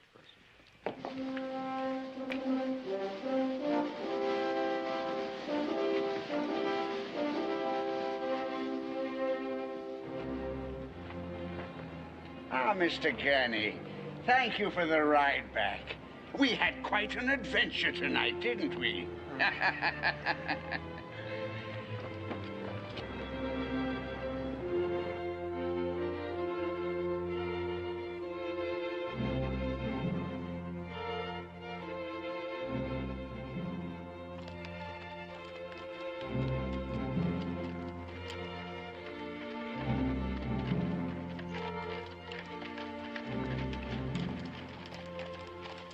This has been the darndest day.